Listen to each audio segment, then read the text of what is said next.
मैं किसी के मतलब ब्राह्मण के घर में कार्ड देने के लिए गया, तो वहाँ पर 3 पीढ़ियाँ थी। एक तो बुजुर्ग थे बाबा, एक उनके बेटे और उन बेटे के एक बेटी। वो बेटी मेरे यहाँ पढ़ती है, मैं उसका शिक्षक हूँ। बेटी के पिता हैं, वो हमारे मायतों के साथ खेत बीजते हैं, साथ ही खाते हैं, साथ ही पीते हैं, लेकिन वो बुजुर्ग हैं, वो थोड़े रूढ़ी दिमाग से नहीं जाएगा। हाँ। अब चूंकि मैं कार्ड देने के लिए गया, मैंने दादा को दिया, चाय आई, चाय पी, गिलास रख दिया, दादा ने कहा भी मंजू साफ करो। अब वो जो अंकल हैं वो भी दुविधा में, अब मतलब मंजवाएं या फिर इनको कैसे टोकें। अब वो जो बेटी थी वो भी मतलब मेरे शिक्षक के साथ में ऐसा कैसे व्यवहार हुआ। तो ये क्या है, एक समाज के रूप में एक द्वंद्व है। अब द्वंद्व तो हर समाज में है, केवल हिंदुओं में थोड़ी है। ये जो 2 पीढ़ियां हैं ये आपके पक्ष में है, आप इसको नहीं नकार सकते। तो अब मुझे कहाँ जाना है? अगर मेरे दिमाग में एजेंडा होगा तो मैं उस बुजुर्ग को पकड़ लूंगा, और मेरी नीयत साफ होगी और मुझे इस राष्ट्र का भविष्य देखना है तो मैं उन 2 पीढ़ियों के साथ खड़ा हूँगा कि चलो नायक भी ऐसी हैं, धानक भी ऐसी हैं, मेघवाल भी ऐसी हैं, लेकिन इनमें भी इनको लगता है कि नायक हमसे थोड़े नीचे हैं। और आपस में ये बेटियां नहीं बिहाते जो ब्राह्मणों की जिनको ब्राह्मणों की बच्चियां चाहिए है ना, ऐसी वाले तो पहले आपने आपस में समझौता कर लो, वो जो छलांग है वो तो लग जाएगी, पहले वो छोटी वाली तो लगाओ। आपके दर्शकों को पता नहीं होगा, वो मुझे स्वर्ण ही मानते हैं। अच्छा। आपको मतलब ये दिलचस्प जानकारी दूं, लोग मुझे, जो भी दर्शक नीचे हैं, कि आप तो अपर कास्ट वाले हो, आप क्या समझो हमारा दुख। ठीक है, मैंने कभी भी इस चीज़ को भुनाया नहीं है कि भाई मैं दलित हूँ, मैं उस कास्ट से आता हूँ इसलिए मुझे, हालांकि शुरुआत में मुझे ऐसा पोस्टर बहुत स्थानीय स्तर पे बनाने की कोशिश हुई, लेकिन मैंने एक बात समझ ली, किसी भी समाज के अंदर अपने साथ किसी भी विश्व ग्रंथि को लेकर चलेंगे कभी भला नहीं होगा। मतलब मकसद, अब रिजर्वेशन का मकसद क्या है? जातिवाद मिटाना।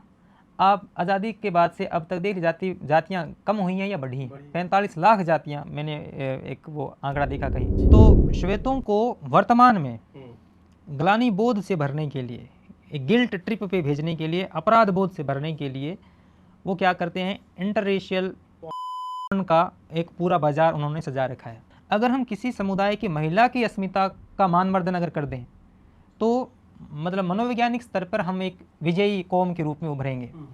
सेम टू सेम यहाँ पर ये है, इनको रोटी नहीं चाहिए, इनको सिर्फ बेटी चाहिए। रोटी बेटी का तो एक छद्म नारा है। अगर अत्याचार लिखा हुआ भी है, होने की संभावना है, उस पर कानून होना चाहिए, लेकिन इन्होंने तो मतलब वो कानून ही एक तरीके से वो अत्याचार बना दिया। अंतर्निहित अत्याचार होगा। अगर ब्राह्मण ने सांस भी ले लिया और मुझे, जैसे क्योंकि मैं दलित हूँ ही, मुझे लग गया कि मेरी ऑक्सीजन आधी उसने ले ली, तो वो एक्ट बनता है। अंतर्निहित तो यही हो गया, फिर मामला ठंडा पड़ता है, बातचीत कहीं और जाती है। सरकार क्या करती है, इस आंदोलन से जुड़े लोगों को गिरफ्तार कर लेती है। इसका मतलब क्या है कि सरकार इसको जीवित रखना चाहती है। बिल्कुल बिल्कुल, आप जीवित नहीं रख रहे हैं। हाँ, सरकार चाहती है कि यार भूल कैसे गए, यूसीसी है ना, अजीत भाई को पकड़ लो, किसी और को पकड़ लो। अब मैं तो एक रील में कहा था, क्या उत्तर प्रदेश चुनाव तक खींचना चाहते हो?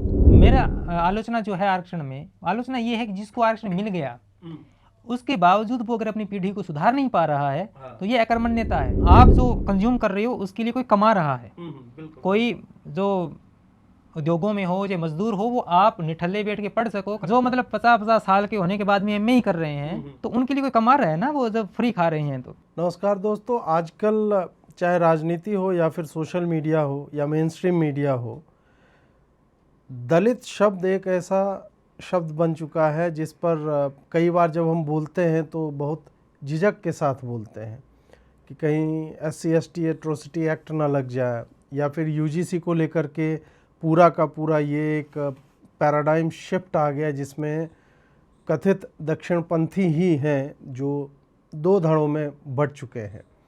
ये सारा कुछ जब चल रहा है, ऐसे समय में हम जब दलित राजनीति पे चर्चा करना चाहते हैं तो मैं एज ए पॉलिटिकल कमेंटेटर कह लीजिए या पत्रकार कह लीजिए, एक स्तर से ही उनकी बात कर पाऊँगा, क्योंकि मैं उस जाति समूह से बिलोंग नहीं करता हूँ, उनके बीच में रहा हूँ।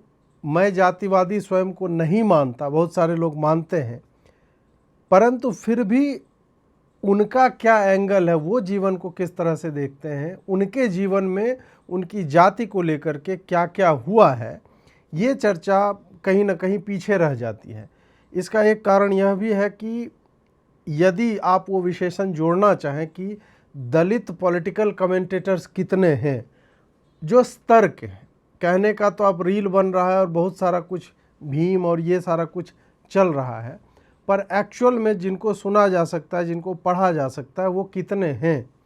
इसी में हम कुमार श्याम जी से आज बात करने जा रहे हैं। श्याम जी, आपका स्वागत है। बहुत बहुत धन्यवाद और अमित भाई। कुमार श्याम का भी आप यदि आइडियोलॉजिकल शिफ्ट देखोगे तो वो बदलता हुआ दिखता है हमें पिछले 10 वर्षों में। इन सब बातों पे तो चर्चा होगी ही। आज वर्तमान में जिस तरह की राजनीति चल रही है, जिस तरह की विचारधाराओं का एक तरह से आप क्लैश कह सकते हैं कि हो रहा है, उस पर चर्चा। और यह जो विशेषण मैं बता रहा हूँ कि ये जब चिपकता है किसी के ऊपर तो उससे उसको क्या लाभ या क्या हानि होती है, इन सारे बिंदुओं पे हम आज चर्चा करेंगे। तो श्याम जी, सबसे पहला प्रश्न ये है, आप अपना थोड़ा सा बैकग्राउंड के बारे में बताइए कि पढ़ाई कहाँ से हुई, क्या यही काम करना चाहते थे कंटेंट क्रिएशन में या जर्नलिज्म में, इसमें आप कहाँ पे आए? सबसे पहले तो अजीत जी, आपका बहुत बहुत धन्यवाद कि आपने ये मंच दिया और बातचीत के लिए आमंत्रित किया। और हमारी इस बातचीत को देखकर बहुत से लोगों को आश्चर्य होगा, लेकिन संवाद एक ऐसी चीज़ है जहाँ पर आप बहुत सी बातों को समझ पाते हैं और नई सिरे से समझने की कोशिश करते हैं। मैं राजस्थान का एक ज़िला है हनुमानगढ़, उसी के छोटे से गांव से बिलोंग करता हूं। और जैसा कि हमारे सब का जो एक संघर्ष रहता है, कोई अलग से नहीं है। गांव में पढ़े और 18 किलोमीटर दूर एक कॉलेज है, वहां कॉलेज की शिक्षा हासिल की। लेकिन 12वीं के बाद में कॉलेज शिक्षा उस विधिवत रूप से नहीं पढ़ा मैं, क्योंकि मैं एक ऐसे परिवार से था जहां पर आपको काम करने की ज़रूरत महसूस होती है। हालांकि 10वीं के बाद से ही हमारे वहाँ पर चूने की फैक्ट्रियाँ हैं जिप्सम की, तो 10वीं के बाद में चूने की फैक्ट्री में काम करना स्टार्ट कर दिया था। अच्छा। फिर वो जो हमारे वहाँ जून की छुट्टियाँ आती, गर्मियों की छुट्टियों में काम करना ही होता था। फिर 11वीं की, 12वीं की, और पढ़ाई में ठीक था। उसके बाद में बीए के पहले साल और एमए का जो पहला साल था उसमें मैंने नेट क्लियर कर दिया। अच्छा। तो मेरा मन ये था कि नेट क्लियर है, एमए हिंदी से हो गई थी, तो आगे चलकर असिस्टेंट प्रोफेसर की हम तैयारी करेंगे और उसमें जाएंगे। लेकिन उससे पहले क्या करें, तो उससे पहले एक गांव में प्राइवेट स्कूल है, उसमें पढ़ाना स्टार्ट कर दिया। वहीं से एक सेकेंड हैंड फ़ोन लिया। फ़ोन क्योंकि पहला फ़ोन था मेरा, मेरी वो सैलरी से ही आया, स्कूल की सैलरी से। किस साल की बात है ये 2017 की बात है। अच्छा, 17 की बात है। ओके। 2017 में मैं सेकेंड ईयर में था। और आयु आप अंदाज़ा लगा लीजिए कितनी हो सकती है। तो उस वक्त उस फ़ोन से वीडियो बनाने शुरू किए।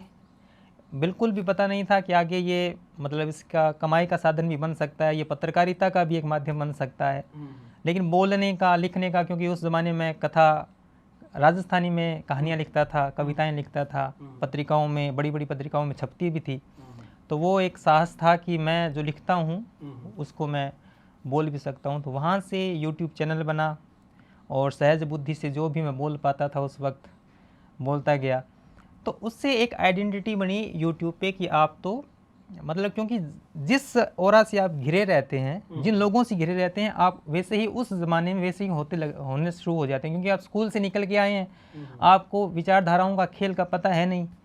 आपको भगत सिंह थमा दिए जाएंगे नास्तिकता के नाम पे, मैक्सिम गोर्की थमा दिए जाएंगे, फिर वही कंटेंट आपको लगातार पढ़ाया जाएगा, है ना। और साहित्य में जो सबसे बड़ा जो धड़ा जो पकड़ रखता है वो कौन है, छुपा हुआ नहीं है। राइट के लोग बहुत कम हैं। साहित्य पे जो पकड़ है ना, सबसे ज़्यादा कथा कहानी, जैसे आपने उदय प्रकाश की हम बात कर रहे थे, पीली छतरी, ये जो साहित्य के नाम जो परोसा जाता है, वो जो दिमाग बना, वो ही मैं वीडियो के माध्यम से, ये यूट्यूब के माध्यम से मैं पेश करता रहा। 20 तक आते आते एक बड़ी फैन फॉलोइंग, हर वीडियो 1 लाख 2 लाख लोग देख रहे थे। एक लेफ्ट लीनिंग यूट्यूबर के रूप में मैं उभरा। लेकिन फिर नुपुर शर्मा हुआ, तालिबान हुआ, इस पे हाँ। तो हम वैचारिक, तो यहाँ से स्टार्ट हुआ। यहाँ से ये शुरू हो गया। और पता नहीं था कि मैं पत्रकारिता करूँगा, लेकिन 20 तक आते आते पता चला कि इससे कमाई हो सकती है। और किसी अखबार से जुड़ने की अपेक्षा मैं अपने मंच को भी इस तरह से आगे बढ़ा सकता हूँ, और साथ साथ मैं दूसरा काम भी बच्चों को पढ़ाने का काम भी करता रहा। तो यहाँ से शुरू हुआ सारी कहानी। अब जो बात आप ये वामपंथी वाला कह रहे हैं ना कि जो हम साहित्य पढ़ रहे हैं, मैंने भी साहित्य पढ़ा, आपने हिंदी पढ़ी, मैंने अंग्रेज़ी पढ़ी, और उसमें जितने मतलब मैं डीयू की बात कर रहा हूँ, वहाँ पे क्रिटिकल अप्रिशिएशन, ये समालोचनात्मक जो लेख होते हैं वो सब वामपंथियों के होते हैं। फिर भी, और मेरे ऊपर यह भी अभी तो मैं वापस वामपंथी बन चुका हूँ ना, आज मैं वापस वामपंथी बन चुका हूँ। ये जो आपने कहा ना कि राइट के लोग हैं नहीं साहित्य में, ये सही बात है। और अभी का एक और दुर्भाग्य है कि यदि आप अच्छा लिखते या बोलते हो, या पहले अच्छा लिखते या बोलते तो आपको आउटराइटली आपको वामपंथी मान लिया जाएगा। मेरा एक ब्लॉग मैंने रोहित वेमुला के डेथ पे, जब उसका सुसाइड लेटर आया था 2016 में मैंने लिखा था, वो सुसाइड लेटर के प्रोफाउंडनेस पे है कि ये कितनी दार्शनिकता भरी बात ये आदमी कर रहा है, उसको लेकर के कि उसने लिखा कि मैं कायर नहीं हूँ। तो मैंने उस बात को लेकर के कि यार एक पिन चुभता है ना, या हम बोलते हैं आपको कि एक पिन चुभा करके एक बूंद खून दे दो, आप 10 बार सोचोगे। आदमी उससे डरता है, कोई अपनी जान ले रहा है तो वो कायरतापूर्ण, मैं नहीं मानता उसे, ठीक है। अब उसमें मैंने 1200-1300 वर्ड का एक लेख होगा 10 साल पहले, उसमें एक जगह मैंने रोहित वेमुला के बारे में लिखा कि वो बहुत इंटेलेक्चुअल आदमी था, जो लेटर में, मैं जानता तो हूँ नहीं उसको, उसने यदि सुसाइड लेटर इतना अच्छा लिखा है और मैं साहित्य का विद्यार्थी हूँ, मैं उसको उस हिसाब से देख रहा था। उसमें से वही 10-15 शब्द उठा करके, ये तो रोहित वेमुला की बड़ाई कर रहा था। मैं आज भी बड़ाई करता हूँ रोहित वेमुला की, क्योंकि वो लिख के मरा था मेरे नाम पे राजनीति नहीं होनी चाहिए, और उसके नाम पे वो सारी राजनीति हुई जो नहीं होनी चाहिए थी। उसका क्रिटिसिज्म मैं सदैव भी करता रहूँ। अब इस तरह की चीज़ों को लेकर के, या एक राम मंदिर को लेकर के मैंने लिखा था कि मैं नास्तिक हूँ, मुझे फ़र्क नहीं पड़ता, किसी को नहीं पड़ता राम मंदिर बने या नहीं बने, 2016 की बात है। वो मैंने तब लिखा था इस फ्रस्ट्रेशन में कि यार हमारे आसपास के मंदिर तो इतने बेकार कंडीशन में पड़े हुए हैं, उसको तो कोई पूछ नहीं रहा, तुम राम मंदिर बनवा ही लोगे, तुम्हारे जीवन पे क्या फ़र्क पड़ जाएगा। अब उसमें से निकाल के मैं तो नास्तिक हूँ। भाई काहे नहीं हो सकता है आदमी नास्तिक? अब क्या हिंदू धर्म नकार देगा मुझे? अभी राइट विंग न पढ़ने की क्षमता बची है उसमें, और जो इनमें ठीक ठाक जो लिख पा रहे हैं ना, उनको ये वामपंथी घोषित करके चिल्ड आउट है। अब थोड़ा सा मुझे बताइए कि आपका ये, एक तो ठीक है कि जहाँ पे आप रह रहे थे या जो कंज्यूम कर रहे थे वो टिपिकली वामपंथी ही था, तो उसी नज़रिए से हम देखने लगते हैं कि सड़क टूटी हुई क्यों है, ठीक है, आदमी गरीब क्यों है, अमीर जो है अमीर क्यों है, ये सब सबसे ज़्यादा डाला जाता है ना अभी भी, कि अडानी जो है आपकी जेब से पैसा निकाल रहा है। हम ये देखते हैं नहीं कि हमारी जेब में पैसा था कब, लेकिन हम ब्लेम कर देते हैं दूसरे को।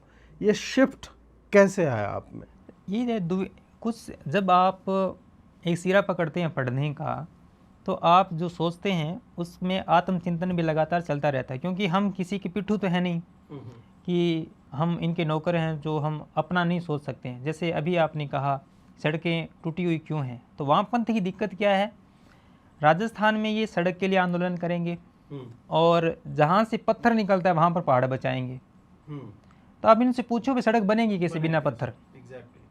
तो ये जो दुविधा है वो हर व्यक्ति उसका सामना करेगा और उत्तर मिलेगा कि ये पाखंडी लोग हैं।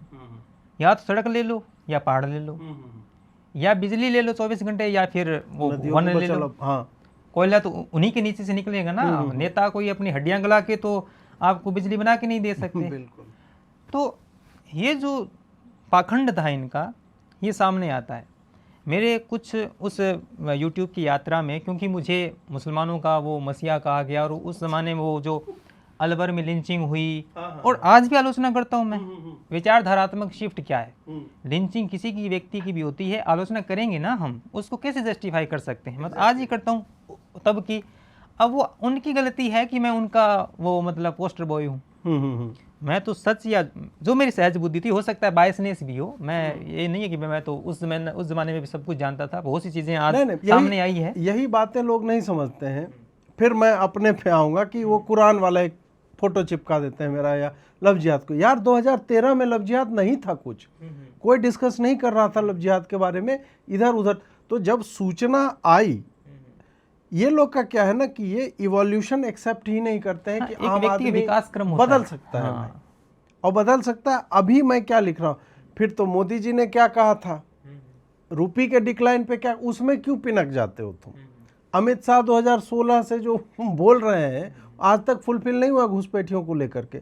या अमित मालवीय जो तुम्हें व्हाट्सएप में बोलता है कि भाई आज तुम्हें ये चलाना है, उसके विचार तुम देख लो 2012 के क्या क्या निकल के आए। हम उस डिटेल में नहीं जाएंगे, क्योंकि हम जानते हैं कि यार आदमी युवा है, 30 साल का है, 22 साल का, 25 साल का है, बहुत सारी बातें लिखता है। और सूचनाओं की भी एक लिमिट होती है, कितनी हम कंज्यूम कर पाते हैं। अभी के सूचनाओं के आधार पे मैं कुमार श्याम ने 2015 में क्या लिखा था मैं जज कर रहा हूँ, मूर्ख हूँ। ये तो वही हो गया कि शंभू को भगवान राम ने क्यों मारा। द्रौपदी के हिसाब से मैं महाभारत देखना चाहता हूँ, ये कैसे होगा? तुम द्रौपदी तो हो नहीं। तो अब जैसा कि 2017 में मेरी आयु कितनी रही होगी, 19 18। अब क्या उम्मीद है, आप 30 साल की, अब आज मेरी मालूम 29 साल उम्र है, क्या आप मुझे 19 साल के लड़के के रूप में देखना चाहते हैं या 29 के? बिल्कुल। ये जो 10 वर्ष का जो गैप है, मैं पत्थर तो हूँ नहीं जो मैंने कुछ पढ़ा नहीं या कुछ सीखा नहीं। तो ये जो आप शिफ्ट की बात कर रहे हैं, ये तो वो दुविधा आपके सामने आती है। जो मेरे दोस्त बने उस यात्रा में, वली रहमानी आपने नाम सुना होगा, उस लड़के ने अब एक बड़ी यूनिवर्सिटी खड़ी की है, वो दोस्त था शुरुआत में। ठीक है, हम तो आज वही हैं, और वो तो मतलब 200-300 करोड़ रुपए इकट्ठा कर लिया उसने 1-2 साल में। चलो वो अलग मामला है, वो सारे दोस्त थे। जब तालिबान हुआ तो मेरे कुछ खास दोस्त थे, वली रहमानी की बात नहीं करा, कोई एक व्यक्ति और था। मैंने कहा उस पर तुम्हारा विचार क्या है? कि मेरा उस पर कोई विचार नहीं है। वो कमेंट्री कर रहा था भारत में क्या हो रहा है, भारत में राइट विंग वाले इनको क्यों झंझोड़ रहे हैं। मैंने कहा भाई तू छोड़ इनकी, उस पर बता। नहीं बोला, नूपुर पे बता। नूपुर वाला मामला 22 का या 23 का है ना मेरे ख्याल से, उसी टाइमलाइन का है। तो वो तो स्पष्ट रूप से पता है भाई कोर्ट किया है नूपुर जी ने। और कोर्ट आपने जो हिंदू धर्म का जो मजाक उड़ाया वो कोटेशन के आधार पे हुआ है ना, आपने चेरी पिकिंग कर करके। और नूपुर ने ये थोड़ी कहा था कि मैं आपका अपमान करूँ, आप कर रहे हैं शिवलिंग का, इसलिए कह दूंगी। तो और वो भी जो लिखा हुआ है तुम्हारी किताबों में, मजाक तो मैं भी उड़ा सकती हूँ, ऐसा मटेरियल तो है। उसने, लड़के ने क्या किया, कभी उसने मुझे सहायता भेजी थी, अच्छा 2500 रुपये की या पता नहीं 21 रुपये, वापस दो। मैंने हाथ ट्रांसफर कर दिया, भाई ये सहयोग नहीं चाहिए। तो ये मेरे मतलब, चलो एक व्यक्ति की बात नहीं है, जनरलाइज भी नहीं करेंगे हम। हर एक इंटेलेक्चुअल, मुनव्वर राणा हो, राहत इंदौरी हो, या रहमान हो, सारे पत्रकार हो, हाँ, इमरान मसूद हो, कोई भी हो, इलाहाबादी हो, एक व्यक्ति तक मतलब आलोचना नहीं कर रहा है जिसको हम सो कॉल्ड हम उदारवादी मुसलमान कहते हैं, हाँ, या मुसलमान, हाँ। तो मैंने कहा भाई चलो ये मतलब इनको बर्दाश्त नहीं करेंगे, इनकी हम आलोचना करें। अब मेरी शिफ्ट क्या है, मैं इनकी आलोचना करता हूँ। मुद्दे तो वही हैं, गलत है वो गलत है, सही है वो सही है। अब है कि उनकी मैं हर एक नाजायज़ बात को, अब उदारवादी ये जो जितने भी एजेंडाधारी यूट्यूबर हैं उनकी दिक्कत क्या है, वो उनकी हर एक नाजायज़ बात को स्वीकार करेंगे या उसको मतलब सही बताने की कोशिश करेंगे। अब आरफा खानम शेरवानी का ट्वीट था, आपने भी उसको पढ़ा कि देखिए नमाज, उसकी याद में नमाज पढ़ रहे हैं या दुआ कर रहे हैं। हाँ। तुम आज कह रही हो जब हत्या हुई थी तुम्हारा एक ट्वीट तक नहीं आया था। अब चूंकि उन्होंने वो ड्रामा कर दिया और तुम्हें भी वो दिखाना है, देखो हमारी कौम है वो कितनी शांति प्रिय है, वरना उसकी हत्या पर एक ट्वीट नहीं आया था। तो ये जो चीज़ें दिखती है दिन के उजाले में, उसको नकारा नहीं जा सकता। नकार हो ही सकता है जिसके मन में मतलब नैरेटिव हो, एजेंडा हो, कोई महत्वाकांक्षा हो। ऐसा था नहीं, सहजबुद्धि से पहले बना रहे थे, आज भी वैसे ही बना रहे हैं। और आज जो बात कह रहा हूँ हो सकता 10 साल बाद में मैं इसी बात के खिलाफ खड़ा हूँ, क्या पता। बिल्कुल बिल्कुल नहीं, वही है ना कि जितनी इन्फॉर्मेशन जब रहेगी हम उसी के बेसिस पे एनालाइज हम जो है वो करते हैं। अब कल को मान लेते हैं पता चले कि आरफा जो है प्लांटेड है किसी के द्वारा और वो जानबूझ करके ये सारी बातें लिख रही थी। हम एक बात को, आरफा जो है हमजा टाइप का कोई निकल जाए तो हमारा रवैया उसको लेकर के बदल जाएगा भाई कि अरे यार ये तो हमारे लिए काम कर रही थी। या फिर अभी ऐसे बहुत सारे लोग हैं जो 10 साल पहले, या फिर मैं एक है तो सेफ है की बात करता हूँ, 10 साल पहले भी क्यों जाऊँ, एक है तो सेफ है क्या है, हिंदुओं के एकीकरण का नारा है, बटेंगे तो कटेंगे क्या है, हिंदुओं के एकीकरण। और उसी समय आप यूजीसी जैसी पॉलिसी या फिर हर चीज में दलित, पीड़ित, वंचित, शोषित, इसी की बात करते हैं। मैं ये नहीं कह रहा हूं कि आपको इनकी बात नहीं करना चाहिए, क्योंकि यह एक राष्ट्रीय और सामाजिक उत्तरदायित्व है सरकार के ऊपर कि ये भाई प्रगति के दौर में ये कहीं ना कहीं पीछे रह गए, किसी भी कारण से रहे, उसमें ब्राह्मणों का हाथ हो या नहीं हो, हम उस डिटेल में नहीं जाएंगे। लेकिन सत्य यह है कि करोड़ों लोगों के पास अपना घर नहीं है, उनको पीने का पानी जो है मुहैया नहीं हो पाता है, तो हम उनके बारे में बात करने से हमें समस्या नहीं, लेकिन केवल यदि उन्हीं के बारे में बात होगी तब जो है वैसे लोग जो इसको एक तरह से फंड करते हैं उनको समस्या होने लगेगी। हम इस पे भी आगे आएंगे। थोड़ा सा अपना आपका दिनचर्या, जब से आपने ये प्रोफेशन जो है चुना कि मुझे चूना फैक्ट्री में काम नहीं करना है और ईश्वर ने मुझे, सरस्वती ने बोलने का, लिखने का ये आशीर्वाद है मेरे ऊपर, तो वो आपने चुना। ये मैं इसलिए पूछ रहा हूँ ना क्योंकि बहुत सारे दलित बच्चे भी होंगे, या दलित छोड़िए, कोई भी निर्धन व्यक्ति होगा जिसके पास बोलने का है कुछ। मुझे याद आता है कि कम्युनिटी रेडियो का आपने सुना है कभी नाम? कम्युनिटी रेडियो एक होता है जो नॉर्मल एक एफएम उस पर काम करता है। एफएम का आप बना सकते हो 100-200 रुपये में, उसका चिप आता है, उसमें बैटरी और एक माइक लगा करके आप 100 मीटर के रेंज में या जितना बड़ा आप करो। तो एक कम्युनिटी रेडियो कॉन्सेप्ट आया था। बिहार में 2 ऐसे ही दलित परिवार के बच्चे थे, वो रात में क्या करते थे, मंदिर के ऊपर छुप के बैठते थे। उन्होंने एंटेना की जगह जो रिम होता है ना साइकिल के टायर का, वो बनाया हुआ था, और पूरे गांव की जो भी खबर होती थी, उसकी लड़की भाग गई, मुखिया जी ने ये किया, पॉजिटिव नेगेटिव जो भी है वो करता था, तो उसको बोलने आता था। उसने इस चीज़ को रियलाइज़ किया। तो ये प्रश्न मैं इसलिए पूछ रहा हूँ कि जो स्टार्ट करना चाह रहा है, जिसको बोलना आता है, या हो सकता है कई बार हम ऑन द जॉब भी सीखते चले जाते हैं, उसके लिए बताइए कि आपका आरंभ कहाँ से था, आप कितना काम करते थे दिन में, और कैसे 5 लाख तक पहुँचे, 10 लाख तक पहुँचे, या जो भी सब्सक्रिप्शन है, और कैसे आप सस्टेन किया आपने इस जर्नलिज्म के माध्यम से अपने आप को? नहीं, शुरुआत में तो देखो, क्योंकि घर की स्थिति, हम 2 भाई हैं, ठीक है, और माँ है और पिता हैं। तो पिता क्या है कि उनको, हम बहुत छोटे थे तो उनको एक बड़ा ऑपरेशन हुआ था। हालांकि मैं यूट्यूब पे ये सारी बातें अपने अपने संघर्ष, वो पॉवर्टी पॉर्न हो जाता है थोड़ा सा बिना काम मैंने का। आज तक, हालांकि आपके दर्शकों को पता नहीं होगा, वो मुझे स्वर्ण ही मानते हैं। अच्छा। आपको मतलब ये दिलचस्प जानकारी दूं, लोग मुझे, जो भी दर्शक नीचे हैं, कि आप तो अपर कास्ट वाले हो, आप क्या समझो हमारा दुख। ठीक है, मैंने कभी भी इस चीज़ को भुनाया नहीं है कि भाई मैं दलित हूँ, मैं उस कास्ट से आता हूँ इसलिए मुझे। हालांकि शुरुआत में मुझे ऐसा पोस्टर बहुत स्थानीय स्तर पे बनाने की कोशिश हुई, लेकिन मैंने एक बात समझ ली, किसी भी समाज के अंदर अपने साथ किसी भी विश्व ग्रंथि को लेके चलेंगे, कभी भला नहीं होगा। मतलब मकसद, अब रिजर्वेशन का मकसद क्या है? जातिवाद मिटाना। आप आज़ादी के बाद से अब तक देख जातियाँ कम हुई हैं या बढ़ी हैं? 45 लाख जातियाँ, मैंने एक वो आंकड़ा देखा कहीं, 4600 से 45 लाख पहुंच गया। तो हम कहाँ जा रहे हैं? ब्राह्मणों के प्रति हमारा विद्वेष है वो बढ़ा है या घटा है?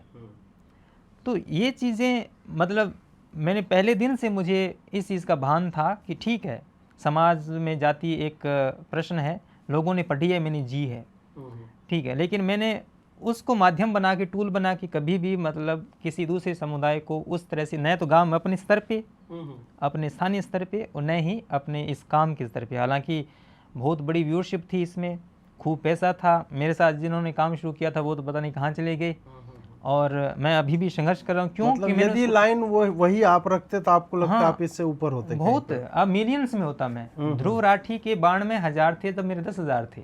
अच्छा। और मतलब हमारे वीडियो लगभग उस जमाने में व्यूअरशिप लगभग समान थी। अच्छा। हालांकि ध्रुव का अपना एक है, उसने अपनी प्रगति की है, तो वो शुभकामनाएं हैं, लेकिन मैं भी अगर उसी लीग पे चलता, मैं आत्ममंथन नहीं करता, मैंने ठुकराया, चंगा भला चल रहा था, है ना। मेरे 3 लाख सब्सक्राइबर हो चुके थे, बड़े बड़े नेताओं से मैं पॉडकास्ट कर पाता था, मैं एक ईमेल लिखता था, हाँ आ जाती थी, तो सब कुछ चल रहा था। तो दिन में स्कूल जाता था, मोबाइल था, ट्राईपोड लिया, पहले तो किसी गत्ते के डब्बे में फ़ोन लगा के रख के अलमारी में वीडियो रिकॉर्ड करते थे।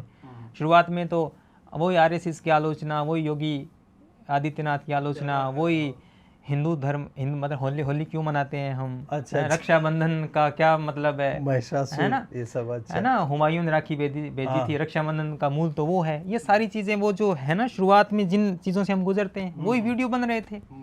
और नीचे क्या स्वतंत्र आवाज़ है, क्या बौद्धिक चिंतन है। आज क्योंकि वो वीडियो मेरे प्राइवेट कर दिए मैंने, मैं कमेंट तो वो देख ही सकते हैं हम। मैं देखो आज भी गालियाँ पड़ रही है।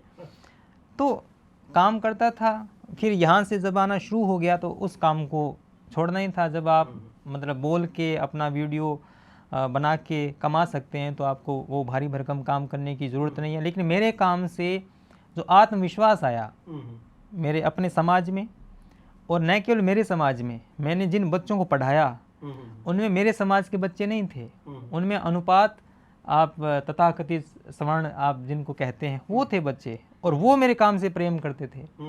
हालांकि मैं उनकी मान्यताओं को ही चोट कर रहा था उस टाइम मैं ये राइट वाइट नहीं था, उस टाइम तो मैं उनकी ही आलोचना कर रहा था। लेकिन उस गांव में तनिक विरोध था, वो तो कुछ आवाज़ें होती है, लेकिन लगभग पूरे गांव ने ये कहा कि लड़का अच्छा काम करता है। वीडियो चला के देखेंगे तो उनके खिलाफ था वो, वही जातिवाद, ये जाति वो जाति, स्कूल में सरस्वती की प्रार्थना क्यों होती है, अजान क्यों नहीं होती, इस तरह के कंटेंट था मेरा शुरुआत में, है ना। क्योंकि वही था, क्योंकि सेकुलरिज्म का जो कीड़ा जब काटा होता है तो वो बहुत गहरा काटा होता है। तो वहाँ से जब चीज़ें सीखी और ये काम आगे बढ़ता गया, फिर 20 तक आते आते चीज़ें साफ़ होना शुरू हुई, क्योंकि हम फिर बड़े स्केल पे चीज़ों को देखते हैं। तब ये सारी घटनाएं, कुछ घटनाएं घटित होती है जो टर्निंग पॉइंट साबित हो जाती है। तबलीगी जमात ये सब उसी वक्त हो रहा था ना, 2020 में। हाँ, कोरोना के टाइम। तो कोरोना का टाइम तो बहुत बड़ी, क्योंकि सब बंद थे उस टाइम, तो बहुत ज़्यादा प्रगति थी उस टाइम, तो मिलियंस में व्यूअरशिप थी। हाँ, बूम आया था उस वक्त। हाँ, और सारी चीज़ें चलती थी। तो यही है कि अपना काम वो चलता था और खेतों में भी काम करते थे। आज भी हम दूसरे के खेत को बोते हैं। हाँ, जो हाँ, होता है वो जो मेरे भाई हैं, मेरे घर वाले, वो काम करते हैं, मेरे यह काम करने के बावजूद वो काम करते हैं। ठीक है, और वो जिनका हम खेत बोते हैं उनके हमारे साथ बहुत अच्छे रिश्ते हैं, और वो हम मेरे काम को इसी पे शाम में बोलना चाह रहा था कि जैसे अभी क्या हुआ, मैं अपने बिहार की यदि बात करूं तो हमारे यहाँ गांव जब बसते हैं, जैसे मेरा गांव जो है कन्हैया के गांव से टूट करके बना है, मतलब हमारे पूर्वज वहाँ पे अभी भी यदि भरगामा भोज होगा, मतलब पूरे गांव का भोज होगा, तो हम बीहट को भी आमंत्रित करते हैं, निमंत्रित करते हैं, उनके लिए गाड़ियाँ भेजते हैं। मतलब जिस लेवल का भोज होगा उतनी गाड़ियाँ हम भेजेंगे। वहाँ जब पॉपुलेशन बढ़ी तो लोगों ने जगह देखी। अब वहाँ पे जब हमारी कास्ट जो है उसके लोग बसे, आपको गांव बसाने के लिए माली चाहिए, नाई चाहिए, कुम्हार चाहिए, बढ़ई चाहिए, जितनी जातियाँ होती है, धोबी होती है, इन सब को इन्हीं लोगों ने ज़मीन दिया कि भाई तुम रहो, और यजमानी बोलते हैं कि आप हर फसल में आपका एक हिस्सा होगा। ये मैं ग्रामीण व्यवस्था आपको बता रहा हूँ। लेकिन इसमें मैं ये नहीं कहूँगा कि जातिवाद नहीं था या फिर वो लोग हमारे समकक्ष होकर बैठते थे, नहीं, वो नीचे बैठते थे। ये मैंने अपने जीवन में देखा है, और यह भी देखा है कि पिछले 35-40 वर्षों में बहुत कम हो गया है वो। ठीक है, और जो आप बोल रहे हो ना कि हमारे संबंध अच्छे हैं, इस तरह के हैं संबंध। आज भी किसी घर में विवाह होगा, यदि मैं सक्षम हूँ तो मैं उसको कर्ज पर पैसे नहीं देता, कि मैं उसे ये मानूंगा कि हमारे परिवार का हिस्सा है, और विवाह में जो हमसे बन पड़ेगा हम मदद करेंगे। अभी वर्तमान स्थिति यह है कि भूमिहार, ब्राह्मण और तथाकथित दलित कह लो या जो भी हो, आर्थिक स्थिति में बहुत अधिक अंतर नहीं है मेरे गांव में। क्योंकि जो 200 बीघा वाले थे, 5 जनरेशन आके 2 बीघा 1 बीघा पे आ गए ज़मीन। दलितों की पहले भी ज़मीन नहीं थी, अभी भी नहीं है, या फिर उन्होंने परिश्रम किया, थोड़ा बहुत खरीद करके वो बनाना आरंभ किया। इस पे जो आप बात कर रहे हो ना, मैं थोड़ा सा वो आपके गांव का स्ट्रक्चर समझना चाह रहा हूँ कि आपके जैसे नवयुवक, जब आपने बोला कि नहीं स्वीकार्यता है, 2-4 लोग जो है विरोध कर रहे हैं, आपके गांव का स्ट्रक्चर क्या है? मतलब कितना परसेंट आप कह लो कि तथाकथित सवर्ण है, कितना परसेंट दलित हैं या हमारे गांव में ओबीसी है, वो जाट जो हैं वो ज़्यादा हैं। ठीक है, उसके बाद में एससी आते हैं। एससी में 3-4 कास्ट हैं, नायक हैं, जिस कम्युनिटी से मैं आता हूँ मेघवाल भी हैं, और धानुक हमारी तरफ भी होते हैं। हाँ, वो भी हैं। हाँ। मुसलमानों का भी बहुत सा छोटा हिस्सा है, 5-6% के आसपास है। ब्राह्मण भी हैं और गोंसाई जो ओबीसी में आते हैं। अब हमारे गांव का ये है, राजनीति में सबसे बड़ी पकड़ मतलब जाटों की है। जो भी 3 चौकियां हैं, 3 सरपंच खड़े होते हैं, तो वो ओबीसी ही कम्युनिटी से आते हैं। बीच में अब समीकरण बनाने की कोशिश करते हैं जनरल से एससी, क्योंकि सीट जब एससी आ जाती है तो बाध्यता है कि उसको खड़ा करना ही है। अब जो वर्तमान में जो सरपंच है वो मेरे भाई हैं, मेरे सगे भाई नहीं है लेकिन परिवार में भाई हैं। तो अब स्ट्रक्चर क्या है, पूरा गांव एससी चलाता है। अब कैसे चलाता है, अब ये मतलब क्लिप जाएगी, जितने भी दर्जी हैं वो एससी के हैं। पहली जो ई मित्रा की दुकान खुली गांव के अंदर, अब तो हालांकि 3-4 है, एससी मेघ वालों ने खोली। जितने भी ड्राइवर हैं उनमें एससी लोगों का बहुत बड़ा हिस्सा है। जितना भी खेतों में काम किया जाता है उसमें एससी का बहुत बड़ा हिस्सा है। आसपास की जो जिप्सम की फैक्ट्रियां हैं उसमें एससी के सबसे ज़्यादा मजदूर हैं। लोहार जो एससी है ही, जो मतलब जो काम है हाथ से किया जाने वाला काम वही है, गुड्स एंड सर्विसेज, मतलब मैन्युफैक्चरिंग और सेवाएं। और प्राइवेट स्कूलों में जो पढ़ा रहे हैं मेरे जैसे लड़के, वो भी एससी हैं और कहीं कोई दिक्कत नहीं है। मतलब हाँ, ये बिल्कुल भी नहीं है, मेन यही बात है। हाँ। ये नहीं है कि भाई देखो हर व्यक्ति से आप वो विषय ग्रंथि नहीं उठा सकते। आप जनरली देखते हैं गांव किस तरफ है, गांव के मोटे तौर पर किसी को कोई दिक्कत नहीं है, भाई ये एससी दर्जी है तो इससे हम कपड़े नहीं सिलवाएंगे या फिर इनसे काम नहीं करवाएंगे। ये ई मित्रा की दुकान, अब लाइब्रेरी जो है वो भी एससी की है। मतलब जो भी परचून की जितनी भी दुकानें हैं उनमें एससी की मतलब 3-4 दुकानें हैं। तो पूरा जो गांव चलता है ना जिन चीज़ों पे, गाड़ियों की बात करें, धन की बात करें, तो बिल्कुल भी वो बात नहीं है कि हर के पास ट्रैक्टर हैं, गाड़ियां हैं, मोटरसाइकिल हैं, मतलब निर्धन भी नहीं है। देखो जो निर्धन है वो हर कम्युनिटी में, ब्राह्मणों में भी है। तो हमारे गांव में ये स्ट्रक्चर है पूरा। और मतलब वही, मैं भी यदि अपने बचपन की बात करूं तो हमारे भी जो मास्टर साहब यदि होते थे वो किसी भी कम्युनिटी के हों, उनका सम्मान होगा ही, क्योंकि वो शिक्षक हैं। हमारे पिताजी भी उनको प्रणाम करेंगे। और खैर हम लोग को तो हाँ, एक स्कूल है, वो भी उसके जो संस्थापक हैं वो एससी हैं। पूरा स्कूल उनका ही है, कम से कम 30 साल से चल रहा है। बताइए, तो ये होता रहे समाज में। मैं अब यहाँ पहुँचना चाह रहा हूँ कि आपके गांव में अम्बेडकरवाद ये नहीं पहुँचा अभी तक। नहीं, मतलब अम्बेडकरवाद पहुँचता तो वो मेरे माध्यम से पहुँचता। अच्छा, मेरे माध्यम से पहुँच रहा था। अच्छा, लेकिन आपने बीच में जो है काट दिया। तो अब क्योंकि नाराज़गी भी है, मेरे प्रति नाराज़गी भी है उन लोगों में जो शुरुआत में मेरे साथ आए। मेरा जो विरोध हुआ, हालांकि मेरे आरएसएस के खिलाफ बोलने पर मुझ पे मतलब, हालांकि वो आरएसएस के पूरे वो कार्यकर्ता नहीं थे, आधे अधूरे थे, तो वो ही ऐसी सोच सकते हैं इसकी ज़बान बंद करवाई जाए। उस वक्त जिन लोगों ने साथ दिया वो आज नाराज़ हैं इस बात से कि वो मूवमेंट देखो बीच में रह गया। मैंने कहा मूवमेंट तो मतलब वो शत्रुबोध जब हम अपने आप में पाते हैं तो पता चल जाता है कि भाई आपको उधर जाने से कोई फ़ायदा नहीं। लड़ाई घर में लड़ लो जितनी लड़ाई लड़ी जा सकती। बिल्कुल। अब थोड़ा सा मुझे इस दलित शब्द के बारे में बताइए कि इस शब्द, ये जो आइडेंटिटी चिपकती है, एक तो आपने जैसे आपका नाम कुमार श्याम है, इसे कोई बता नहीं सकता, और संभवतः आप जैसा बोल रहे हैं कि किसी को पता भी नहीं कि कुमार श्याम क्या है, नहीं है, और मुझे भी इससे कोई मतलब नहीं है। परंतु इस पॉडकास्ट का पर्पस ही वही है कि अभी जो दलित के नाम पे राजनीति हो रही है, तो हम वैसे ही व्यक्ति से बात करें जिसने उस जीवन को जिया है और वो पूरा सहा है। ये दलित आइडेंटिटी से आप कितना इत्तेफाक रखते हैं? आपने क्यों मेघवाल नाम क्यों नहीं लगाया अपने नाम में? वही एक तो चीज़ तो वो है कि जब कोई व्यक्ति, अब फ़ायदे तो हैं ही, फ़ायदे आरक्षण मिलता है तो आप थोड़ा और कंफर्टेबली आपको सीट सुरक्षित हो जाती है। दलित हो जाने से आप एक ख़ास तरह का सपोर्ट, राजनीतिक सपोर्ट भी आपको मिल जाता है। एक सहानुभूति आप, मतलब आप जन्म से ही आपको एक सहानुभूति मिल जाती है। घाटा इसका ये है कि जो प्रतिभाशाली है और वो अगर अपनी क्षमता से किसी आगे नौकरी बढ़ता लग है, गया हाँ।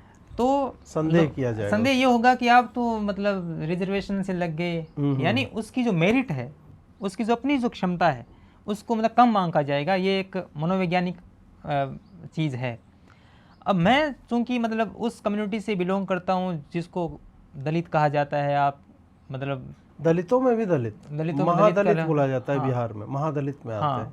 वहाँ तो देखिए कि शुरुआत में मैंने फेस की है ये चीज़ें, और फेस मतलब उन लड़कों के साथ रह के की है जब वो लड़के बड़े हुए तो आज मेरे साथ बैठ के खाना खाते हैं, साथ मतलब जूठा खा लेते हैं हम। वही लड़के जो 5 साल पहले पानी मतलब ऊपर से पिलाते थे।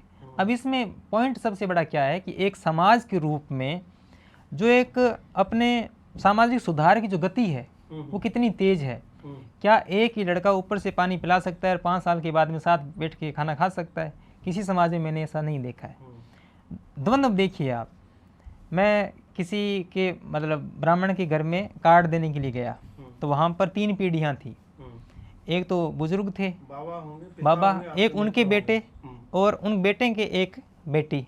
वो बेटी मेरे यहाँ पढ़ती है, मैं उसका शिक्षक हूँ। तो वो स्कूल में चाय पिलाते हैं। अब स्कूल में तो अब शिक्षक का सम्मान करेंगे तो वो उसी तरह से करेंगे। जो उनके पिता हैं, बेटे के पिता हैं, वो हमारे मायतों के साथ खेत बीजते हैं, साथ ही खाते हैं, साथ ही पीते हैं, लेकिन वो बुजुर्ग हैं, वो थोड़े रूढ़ी उनके दिमाग से नहीं जाएगा। हाँ। अब चूंकि मैं कार्ड देने के लिए गया, मैंने दादा को दिया, चाय आई, चाय पी, गिलास रख दिया, दादा ने कहा भी मांझो, साफ करो। अच्छा। तो अब वो जो अंकल हैं वो भी दुविधा में, अब मतलब मंजवाएं या फिर इनको कैसे टोकें। अब वो जो बेटी थी वो भी मतलब मेरे शिक्षक के साथ में ऐसा कैसे व्यवहार हुआ। तो ये क्या है, एक समाज के रूप में एक द्वंद्व है। अब द्वंद्व तो हर समाज में है, केवल हिंदुओं में थोड़ी है। लेकिन प्रॉब्लम क्या है कि 2 पीढ़ियां आपके पक्ष में है। एक पीढ़ी तो मरी जाने हैं, 10 साल में चलो मरी जाएंगे सारे। ये जो 2 पीढ़ियां हैं ये आपके पक्ष में है, आप इसको नहीं नकार सकते। आप अगर इन 2 पीढ़ियों में भी आप यूजीसी ला के एक विष बो रहे हैं, कह रहे हैं कि ये जातिवाद ये तो करेंगे ही, इनके साथ नहीं होगा, लेकिन मैंने कभी दीवारों पे ये लिखा हुआ नहीं देखा कि चमार जूते मारो 4, तिलक तराजू, मैंने वही देखा है। ठीक है, तो मैं तो सिर्फ और सिर्फ मेरी आश्वस्ति उन 2 पीढ़ियों से है कि ये मतलब अपने बाबा की बात टाल नहीं सकते क्योंकि उन्होंने पाला है, और मेरा अपमान नहीं कर सकते क्योंकि वो मानते नहीं है इस बात को। तो ये चीज़ें मैंने वो भी महसूस की है कि ऊपर से पानी भी पिया है और 2 पीढ़ियाँ साथ खड़ी भी देखी है। तो अब मुझे कहाँ जाना है? अगर मेरे दिमाग में एजेंडा होगा तो मैं उस बुजुर्ग को पकड़ लूँगा, और मेरी नीयत साफ होगी और मुझे इस राष्ट्र का भविष्य देखना है तो मैं उन 2 पीढ़ियों के साथ खड़ा हूँगा कि चलो ये तो एक जैसे ही। ये जो आपका अनुभव है, यह तो वामपंथी यह कह के नकार देंगे तुम्हारा ये पर्सनल है, क्या और लोगों के भी साथ यही स्वीकार्यता है आपके गांव में? और लोगों के साथ, क्योंकि मेरे माँ बाप जो काम करते हैं वो उन्हीं अंकल के साथ ही काम करते हैं, उन्हीं की वजह से तो मुझे उनका साथ मिल रहा है। क्योंकि वो पहले 10 साल साथ रह के काम, अब जैसे हम जिनका खेत बोते हैं वो पूरा परिवार शादी में, जब हमारी शादियां हुई, जब हमारा पूरा परिवार घर में आके आया, अब खेत में जब जाते हैं तो हम ही चाय बना के उनको पिलाते हैं, हमारे ही बर्तन, हमारी ही चाय, हमारी गाय का दूध, और जब हम उनके घर पे जाते हैं तो वो हमें पिलाते हैं। मैंने भी देखा है, मैं झूठ नहीं बोलूँगा कि हमारे घर में जैसे चीनी मिट्टी का कप जो आता था तो भाई नीचे में लौरंगा उसको बोलते हैं, नेल पॉलिश, ऐसे क्रॉस बना हुआ रहेगा। ये मैं 30 साल पहले की बात कर रहा हूँ कि ये जो है, जो डोम होगा या उस तरह का घर में जो काम करने वाले आते हैं उसको देने के लिए। अब वो उसकी कंडीशनिंग इस तरह की है कि वो पीने के बाद उसको कहना नहीं पड़ेगा, साफ कर देंगे। खुद धो करके और रख देंगे, जिस जगह से लिया था उन्होंने वहाँ पे रख देंगे। लेकिन ये बदलाव, अब जैसे एजुकेशन आपको कैसे हेल्प करता है, मैं जब सैनिक स्कूल में जाता हूँ वहाँ पे कभी किसी ने जाति पूछी ही नहीं। वहाँ 1000 बच्चे पढ़ रहे थे और पूरे देश के वहाँ पे शिक्षक थे, केरल के, कर्नाटक के, आंध्र प्रदेश के, बिहार के, यूपी के, हर जगह के शिक्षक थे। उन्होंने कभी ये किया नहीं। तो जब मैं घर आऊँगा और उसके बाद 2 महीने गर्मी की छुट्टी होती थी तो खेलने के लिए मैं जाता था। गांव में तो फील्ड हो गया या गाछी में जो बगीचे होते हैं आम के, तो उसमें क्रिकेट खेलने, तो उसमें तो भाई बनिया का भी बेटा खेल रहा है, दुसाध का भी बेटा खेल रहा है, मुसहर का भी बेटा खेल रहा है, बहुत बढ़िया खेल रहा है। अब वो आते उसके हाथ से पानी पिएंगे, उसको कभी घर पे बुलाए या हम उसके घर पे चले जाएंगे। तो उसके घर पे जाएंगे तो उसकी दादी परेशान हो जाती थी कि हमारे पोते के साथ मत खा पली, तो तुम्हारे घर वाले जो गुस्सा हो जाएंगे इस बात पे। मैं उस बात को उस वक्त जो है कहते क्या बात कर रहे हो, तुम भी हमारी दादी हुई एक तरह से, मेरा दोस्त है, हम तुम्हारे पोते जैसे हैं, क्यों नहीं करने दो। उस समय से आज में बहुत बदलाव है। वही व्यक्ति जिसकी माँ, जिस दादी की मैं बात कर रहा हूँ, उसका बेटा, उसका नाम उनका भोला है नाम, वो आदमी मेरे घर पे आता है, पूछता नहीं है, और जो मेरे ड्राइंग रूम का सोफ़ा है वहाँ पे वो बैठता है, अधिकार पूर्वक बैठता है, क्योंकि उसका बेटा मेरा दोस्त है और घर एकदम मेरा बगल में है। ये मेरा घर है, एक घर तेली समुदाय का है, उसके बाद उसका घर है, और वो महादलित जाति से आता है। वो बैठता है, खाता पीता है और अधिकार पूर्वक मांग करके खाता पीता है। ये मैंने अपने जीवन में होते देखा है। एक और अनुभव मैं बताना चाहूँगा कि कैसे, जो आप बोल रहे हो ना कि शादी ब्याह में आते हैं, हम बैठते हैं, आप कार्ड देने गए। मेरे पिताजी से, मेरे यहाँ कोई काम करता था, वो बंदा वही दुसाध जाति से था, उसकी माताजी का देहांत हुआ, 40,000 रुपया उसके अंत्येष्टि के लिए। चूँकि काम करता था तो आपको ये सारा देखना होता है, उनको दुर्गा पूजा में वस्त्र मिलना चाहिए, बोनस मिलेगा, फलाना ढिमका। 40,000 लिया, उसके बाद फिर मनमुटाव हो गया, जो भी हो गया, उसने हमारे घर काम करना बंद कर दिया। फिर हमारे पिताजी मांगने गए पैसे, 40,000, क्योंकि एक बड़ा अमाउंट है, मेरे लिए हो सकता नहीं, मेरे पिताजी के लिए है। वो गए तो उसने बोला SC ST केस कर देंगे, ज़्यादा हीरो मत बनिए। मेरे पिताजी को गांव में सब लोग जानते हैं इसका बेटा क्या करता है, मेरी हैसियत है अच्छी खासी गांव में, फिर भी मैंने ये सहा है। SC ST का जो वो होता है, मैंने पापा को बोला 40,000 आप भूल जाइए, आपका होगा पूर्व जन्म का कर्ज होगा, वो उसने ले लिया। लेकिन इस बात ने मेरी माँ को, दूसरी एक महिला थी उसी जाति की, उसके बेटी की शादी थी, उसमें 40,000 रुपया देने से नहीं रोका, बिना ब्याज के। और मैंने उसको, मतलब हम ही से, ऑब्वियसली माँ के पास कहाँ से पैसा हुआ था, हम ही से लेके देना था। तो हम उनको बोले कि आप किसी को बताइएगा मत कि हम सूद नहीं ले रहे फला, ये आपके बेटे की तरफ से आप मदद रखो, जब होगा तब आप दे देना। जब हुआ उन्होंने दे दिया। मेरे सामने दोनों तरह के अनुभव। हाँ, अब हम पे निर्भर करता है कि हम कौन सी चीज़ पकड़ें। नीयत साफ है। देखिए अजीत जी, आप भी ये पता है, आपके सामने 2 विचारधाराएं हैं, आप दोनों को डिफेंड कर सकते हैं, इतनी आपने बुद्धि तो परिष्कृत कर ही दी है। हाँ। आप लेफ्ट वाली विचारधारा को भी डिफेंड कर सकते हैं, राइट को भी डिफेंड कर सकते हैं, दोनों तर्क आप, जैसे आप आजकल दिलीप मंडल कर रहे हैं। तो वो क्या है, बुद्धि को एक औजार बना लिया है, दर्जी की तरह। तो वो टांका उधर भी लगा सकते हैं, उधर भी लगा सकते हैं, दुश्मन के भी, मित्र के भी। लेकिन यहाँ पर तथ्य महत्वपूर्ण नहीं है। तथ्य आपको इस तरफ भी बहुत सारे मिल जाएंगे, इस तरफ भी बहुत सारे मिल जाएंगे। नीयत क्या है आपकी, सबसे महत्वपूर्ण है नीयत। आप चाहते क्या हैं? आप चाहते हैं इस समाज में विष घोलना, तो आप वो SC एक्ट वाला पकड़ लीजिए। बिल्कुल बिल्कुल। और आप चाहते हैं कि सौहार्द के साथ रहें, तो माझी वाला आप उदाहरण ले लीजिए। बिल्कुल बिल्कुल। तो देखिए, जातिवाद का जो विष है वो किसी कारण से आया हो समाज में, वो सत्य तो है ही। हमारे गांव में नहीं है तो 60 किलोमीटर दूर जाएंगे तो कहीं और होगा। लेकिन वही है, बात यह है कि समाज के रूप में, एक हिंदू कम्युनिटी के रूप में सुधार की गुंजाइश कितनी है, और जो पढ़े लिखे जो नए लड़के हैं उनमें जातिवाद कितना है? बहुत कम है। नए जो लड़के हैं उनमें बहुत कम है। अब पुरानी पीढ़ी है, आप पुरानी पीढ़ी उधर वाले लेके चलो, अगर वो जातिवाद करते थे तो ये जातिवाद सहते थे, जानबूझ के चरणों में जाके बैठ जाते थे। अरे बोल के थक जाते थे, बाबा ऊपर बैठ जाओ, नए मालिक हम कहाँ से बैठब, वो सीधा ऐसे करने लगते जो थे। बात रूढ़ी है वो दोनों तरफ थी ना। हाँ बिल्कुल। तो अब चूंकि वो नया समाज है, नए लोग हैं, कहीं है तो हम मिलके सुधार करेंगे, है ना, सौहार्द के साथ ही तो मिटेगा ना। अब आप मतलब जहर अगर बोएंगे तो फिर काटेंगे क्या, फिर जहर ही काटेंगे। बिल्कुल। मेरा अगला प्रश्न जो है वो इसी बात को लेकर के, इसी को आगे बढ़ाते हुए कि क्या कथित ये जो निचली जातियां कही जाती हैं, इनमें आपसी भेदभाव नहीं है क्या? नहीं तो है वो, ये तो किसी ने कहा ना भी हर जाति अपने से छोटी जाति ढूंढ लेती है। बिल्कुल। अब ये जो ऊंच नीच है ना, मैं सिर्फ जाति तक सीमित नहीं मानता, ये ऊंच नीच जाति तक सीमित नहीं है, ये पेशे में भी है। आदमी क्या है कि जैसे आपने कहा कि आप दुनिया की किसी भी, आपने किसी पॉडकास्ट में कहा होगा कि दुनिया के आप किसी भी क्षेत्र में जाके कह दीजिए यहाँ पर बेरोजगारी है, वो मुद्दा बन जाएगा। हाँ हाँ। महंगाई है तो वो महंगाई तो रहनी ही है, हर मतलब मेरे लिए नहीं तो इनके लिए होगी।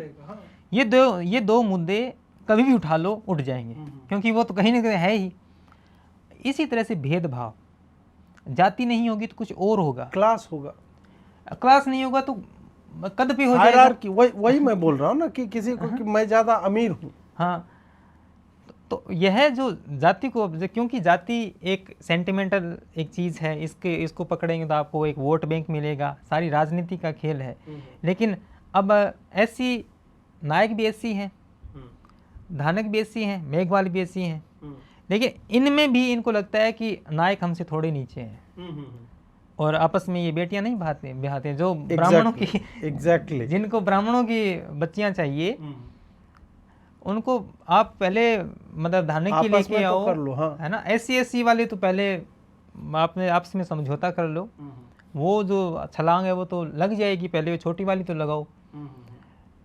तो इस चीज़ को मैं सिर्फ जाति पे नहीं सोचता हूँ, मैं सोचता हूँ कि ये व्यक्ति अपने ऊंच नीच तो वो ढूंढ लेगा, एक घर के अंदर हम ढूंढ लेते हैं। वो स्ट्रक्चर्स में ही ह्यूमंस रहना पसंद करते हैं, उन ढांचा वो रहेगा ही कि भाई जाति नहीं तो फिर कुछ और हो जाएगा, अपर क्लास के हैं तो मिडिल क्लास हो। हालांकि कोई अच्छी बात नहीं है, इसको जस्टिफाई नहीं कर रहे हैं कि भाई होना ही चाहिए ऊंच नीच, लेकिन मानव व्यवहार है। अब उस व्यवहार को आप किसी भी खांचे में ढूंढ के देख लो, जाति नहीं होगी तो धर्म हो जाएगा, नहीं तो क्षेत्र हो जाएगा। इस पे मैंने बहुत पहले एक कविता लिखी थी जिसके कारण मुझे कॉलेज से निकाल दिया गया था, मतलब ऑप्शन दिया गया था कि रिजाइन कर दो या हम जो है माफ़ी मांग लो या निकाल देंगे, तो मैंने बोला निकाल ही दीजिए।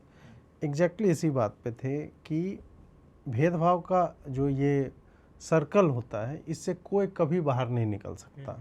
मैं अपने गांव में हो सकता है कि कास्ट के कारण मैं एक ऊंची जाति का हूं तथाकथित, तो मैं किसी और को डिमीन करूंगा, डिमोरलाइज करूंगा कि तू नीच है, तू मुझसे नीचे है।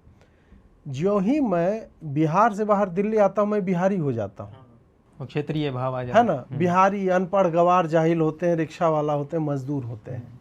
दिल्ली वाला अपने आप को ओवर स्मार्ट समझता है। अब ये दिल्ली वाला न्यूयॉर्क में जाएगा, तुम ब्राउन स्किन्ड इंडियन हो, तुमको वो कह के जो है वो नीचा दिखाया जाएगा। तो कभी भी रूस के लिए चेचन्या वाले कुछ हैं, ईरान के लिए इराक वाले कुछ हैं, इजराइल के लिए और होगा। कहीं ना कहीं ये स्ट्रक्चर्स ऑलरेडी समाज में है, यह एक सत्य है।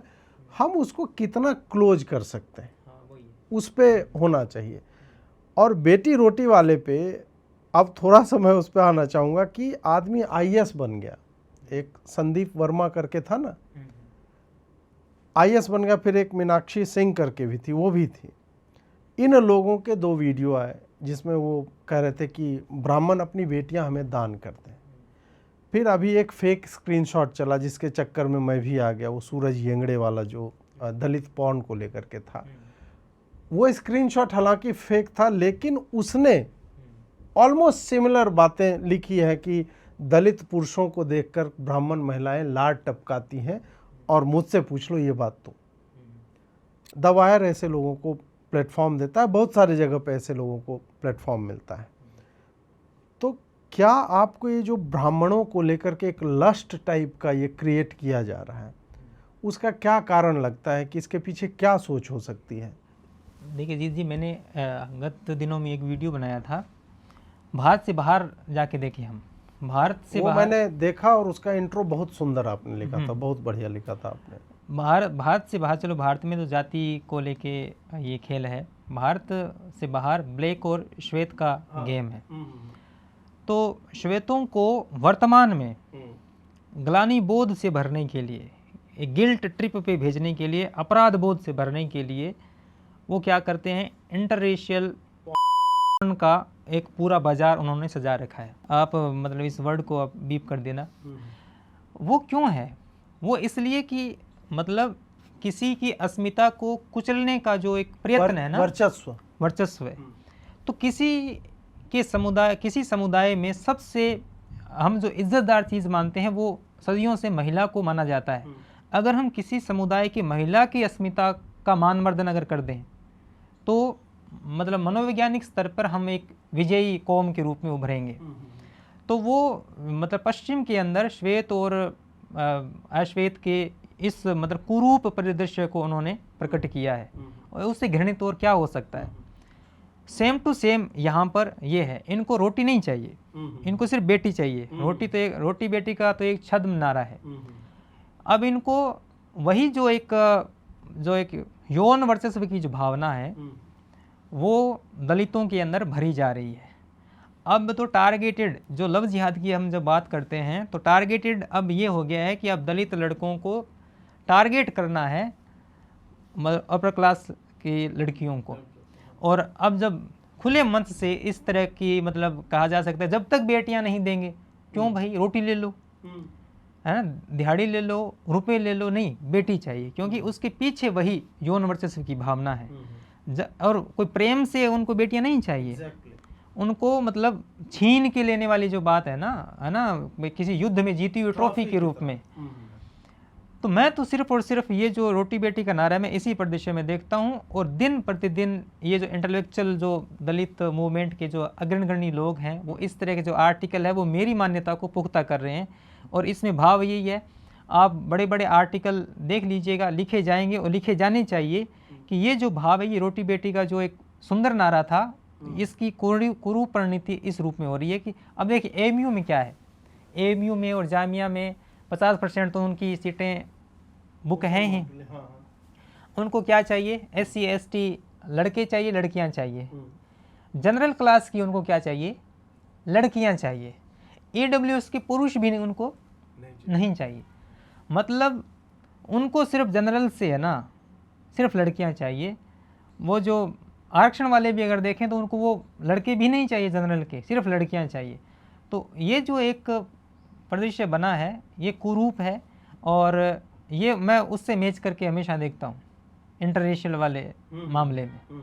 तो ये भारत में ये जो विचार है ये प्रकट हो रहा है, और इसका खंडन करना, इसका उस पर प्रहार करना जरूरी है टाइम रहते। एक तो हम सोशल मीडिया पे तो हम देख रहे हैं ये नव बौद्ध और अम्बेडकर, और ये जस्टिफाई करेंगे अगर कल को दलित के द्वारा किसी ब्राह्मण लड़की का रेप हो गया तो ये जस्टिफाई करेंगे।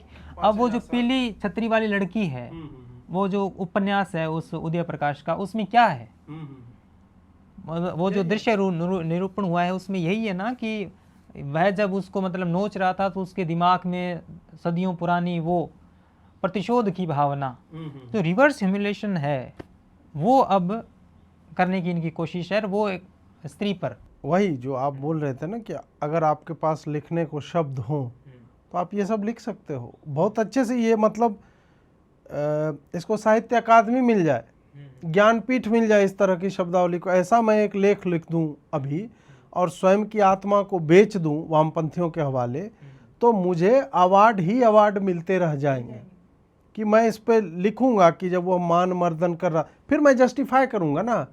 कुतिया का नाम सावित्री रखना, जो एक अभी आया था एक पाताल लोक, कुतिया का नाम सावित्री, जो सती सावित्री है उसका नाम कुतिया को लेकर जनेऊ कान पे रख के वो रेप कर रहा है।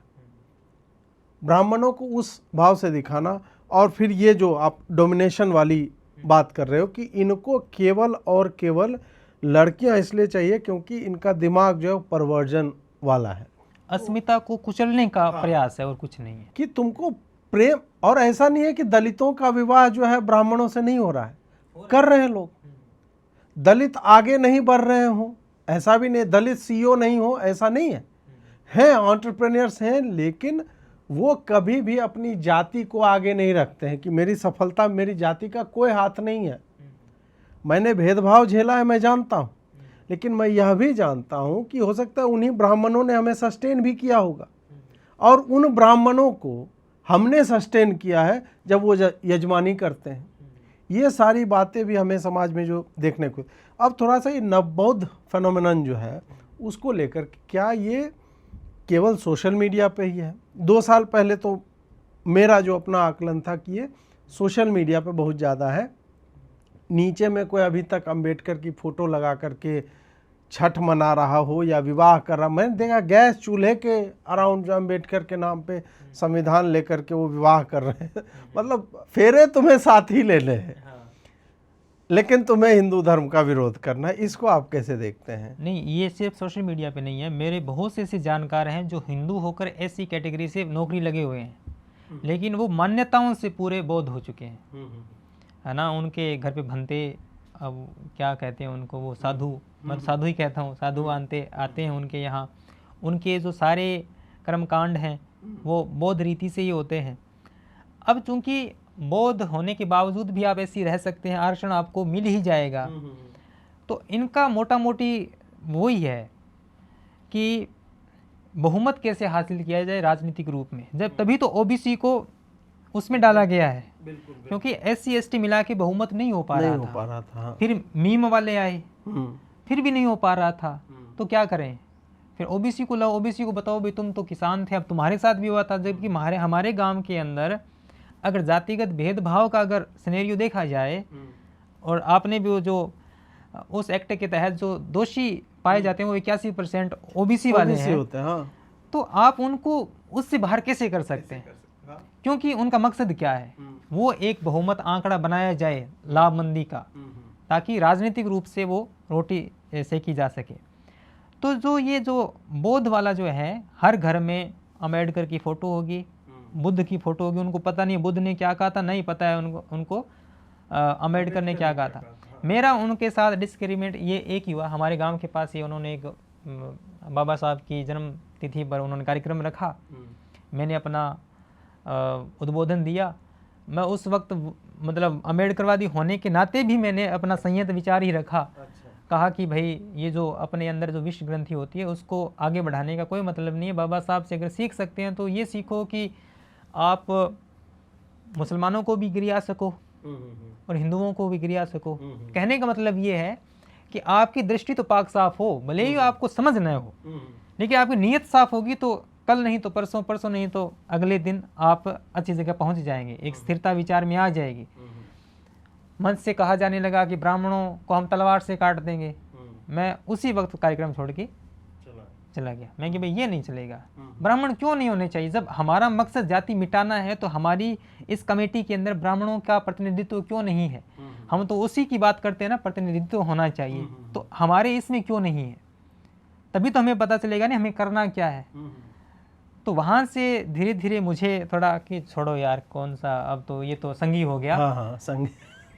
हाँ, तो मैंने यही कहा भाई मैं बाबा साहब के कार्यक्रम में आऊँगा, बोलूँगा, लेकिन मैं उनकी एक किताब के बारे में बोलूँगा जो आप हमेशा कभी बोलते नहीं हो। जो पार्टीशन पर उन्होंने जो किताब लिखी है मैं उस पर बोलूँगा, नहीं उस पर नहीं बोलूँ। क्यों ना भाई, बाबा साहब का कार्यक्रम है, बाबा साहब के शब्दों में बाबा साहब की ही बात को कहूँगा, आपको दिक्कत क्या है? कहीं नहीं, फिर तो हमारा जो मूवमेंट है वो नाराज हो जाएंगे। यही तो बात है ना, इससे मेरी पट्टी नहीं बैठती है। मूवमेंट कैसे नाराज हो? बाबा साहब को डर नहीं लगा था, आपको क्यों डर लग रहा है? वही बाबा साहब जाति विहीन समाज की ही तो अवधारणा पे चल रहे थे।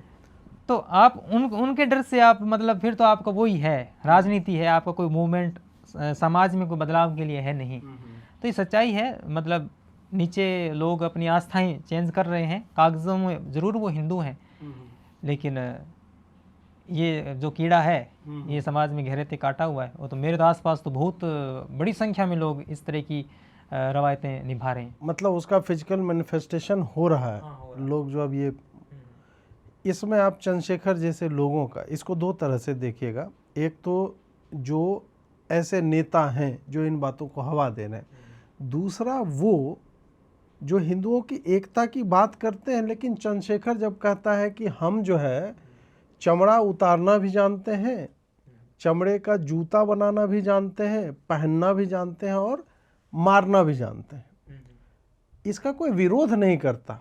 एक है तो सेफ है वाले पार्टी से या अन्य पार्टियों से जो हिंदुओं की एकता की बात करते हैं, उनसे विरोध का एक स्वर नहीं निकलता। आपको बोलना चाहिए कि भाई ये क्यों कह रहे हो, ये जातिवादी विचार है।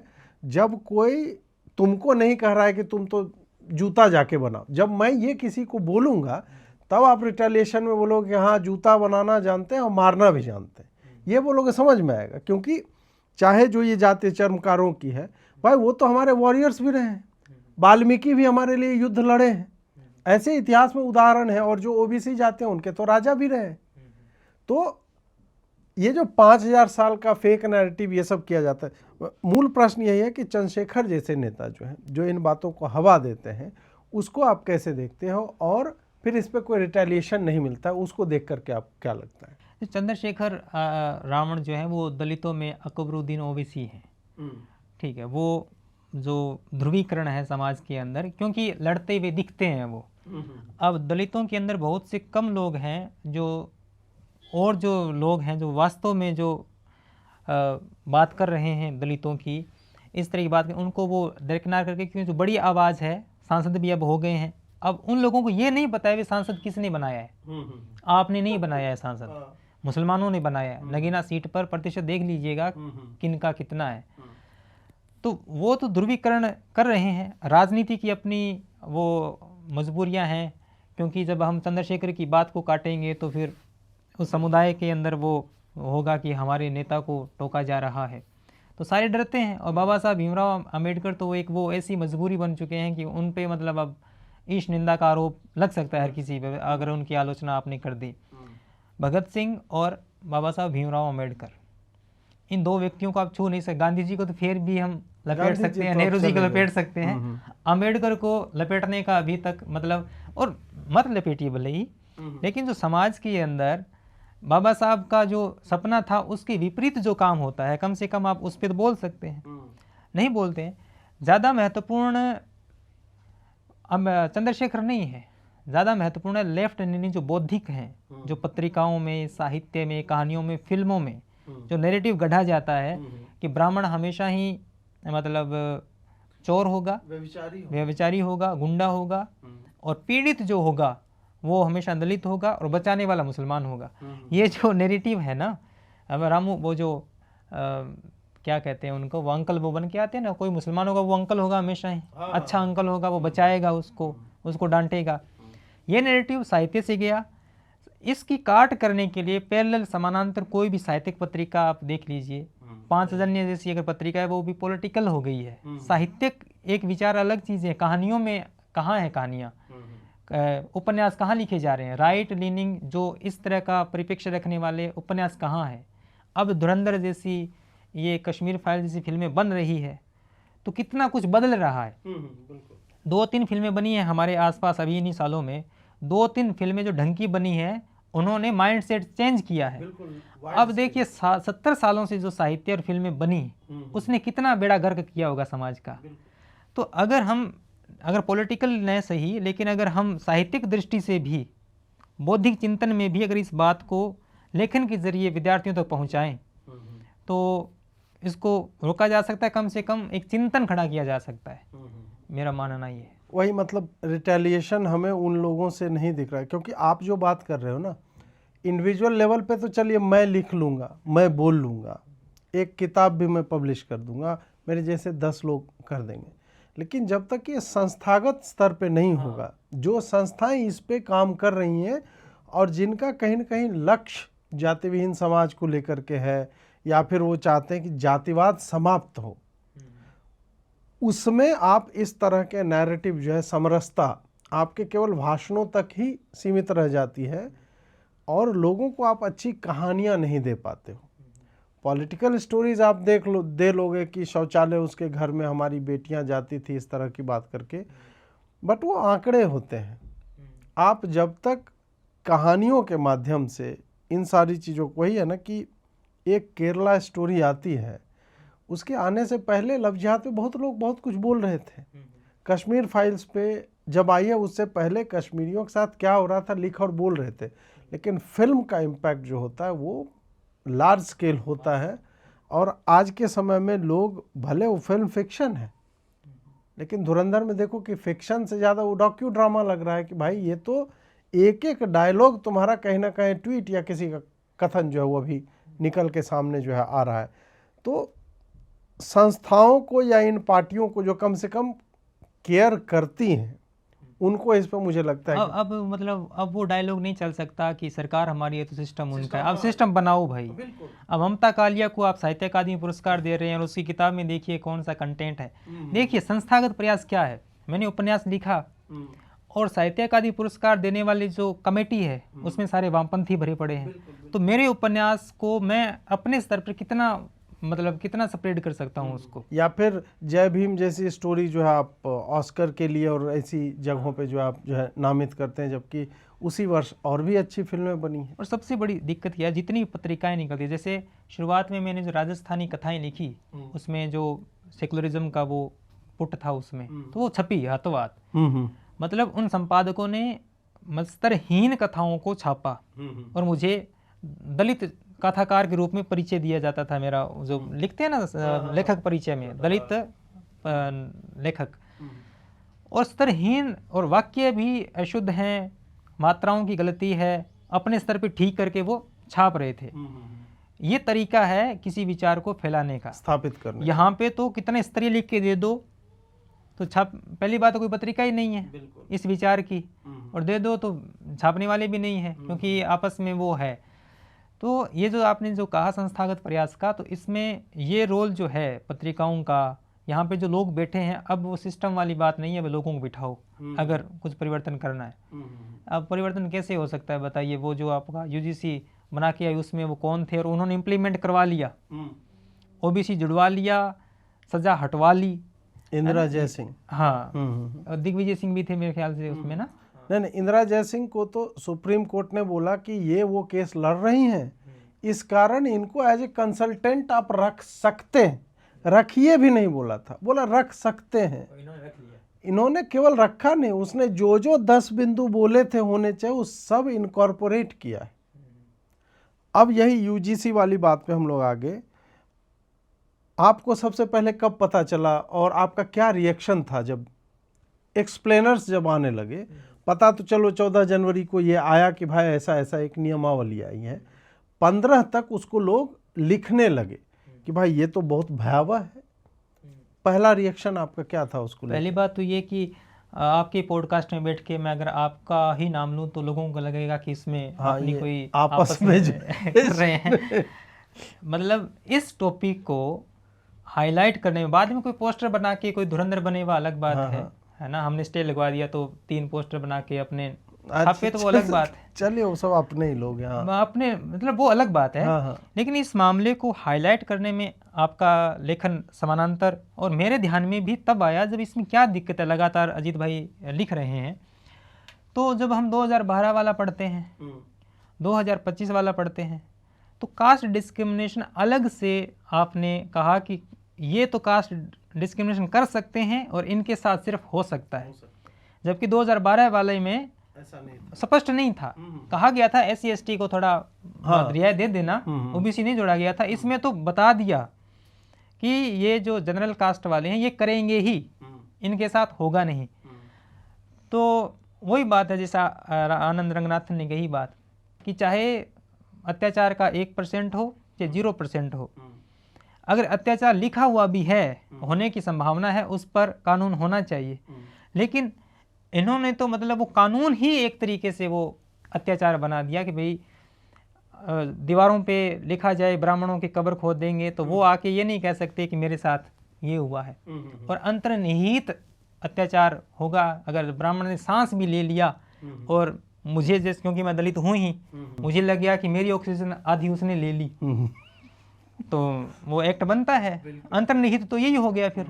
मतलब न तो वो बोले न वो कुछ कहे, लेकिन उसको लगना जरूरी है। उसमें है वही इम्प्लिसिटली भी यदि लग गया फ्लाइंग स्क्वाड को, इक्विटी स्क्वाड जो घूमता रहेगा, उसको अगर ये भाव मन में आ गया कि भाई ये मेरे बारे में अभी मुस्कुराया मुझे देख के, ये जरूर कुछ जातिवादी वही बात बात सोच सांस वाली बात होगी। भाई 60% ऑक्सीजन उधर जा रही है तो फिर मैं तो कानून लूंगा। तो उस पर तो क्या कहें, मतलब ये तो स्पष्ट रूप से वही जो राहुल गांधी कहते हैं कि हम इम्प्लीमेंट करवा लेंगे और मोदी जी कहते हैं हाँ हम कर देंगे, तो वही चल रहा है। इससे आप थोड़ा अपने कॉलेज के समय को याद कीजिए कि कॉलेज में क्या रहता है अनुपात इस तरह का। मैं जानता हूं कि जैसे डीयू में है माहौल पूरा वामपंथी, अब तो हो गया, हमारे टाइम में उतना वामपंथी नहीं था, mostly ABVP versus NSUI type का था, और आइसा थोड़ा आना आरंभ हुआ था। मैं 2004 से 7 की बात कर रहा हूँ, नॉर्थ कैंपस की। तो उस वक्त इतना नहीं था, लेकिन हाँ ये डफली बजा करके नुक्कड़ नाटक ये सारा कुछ जो है हुआ करता था।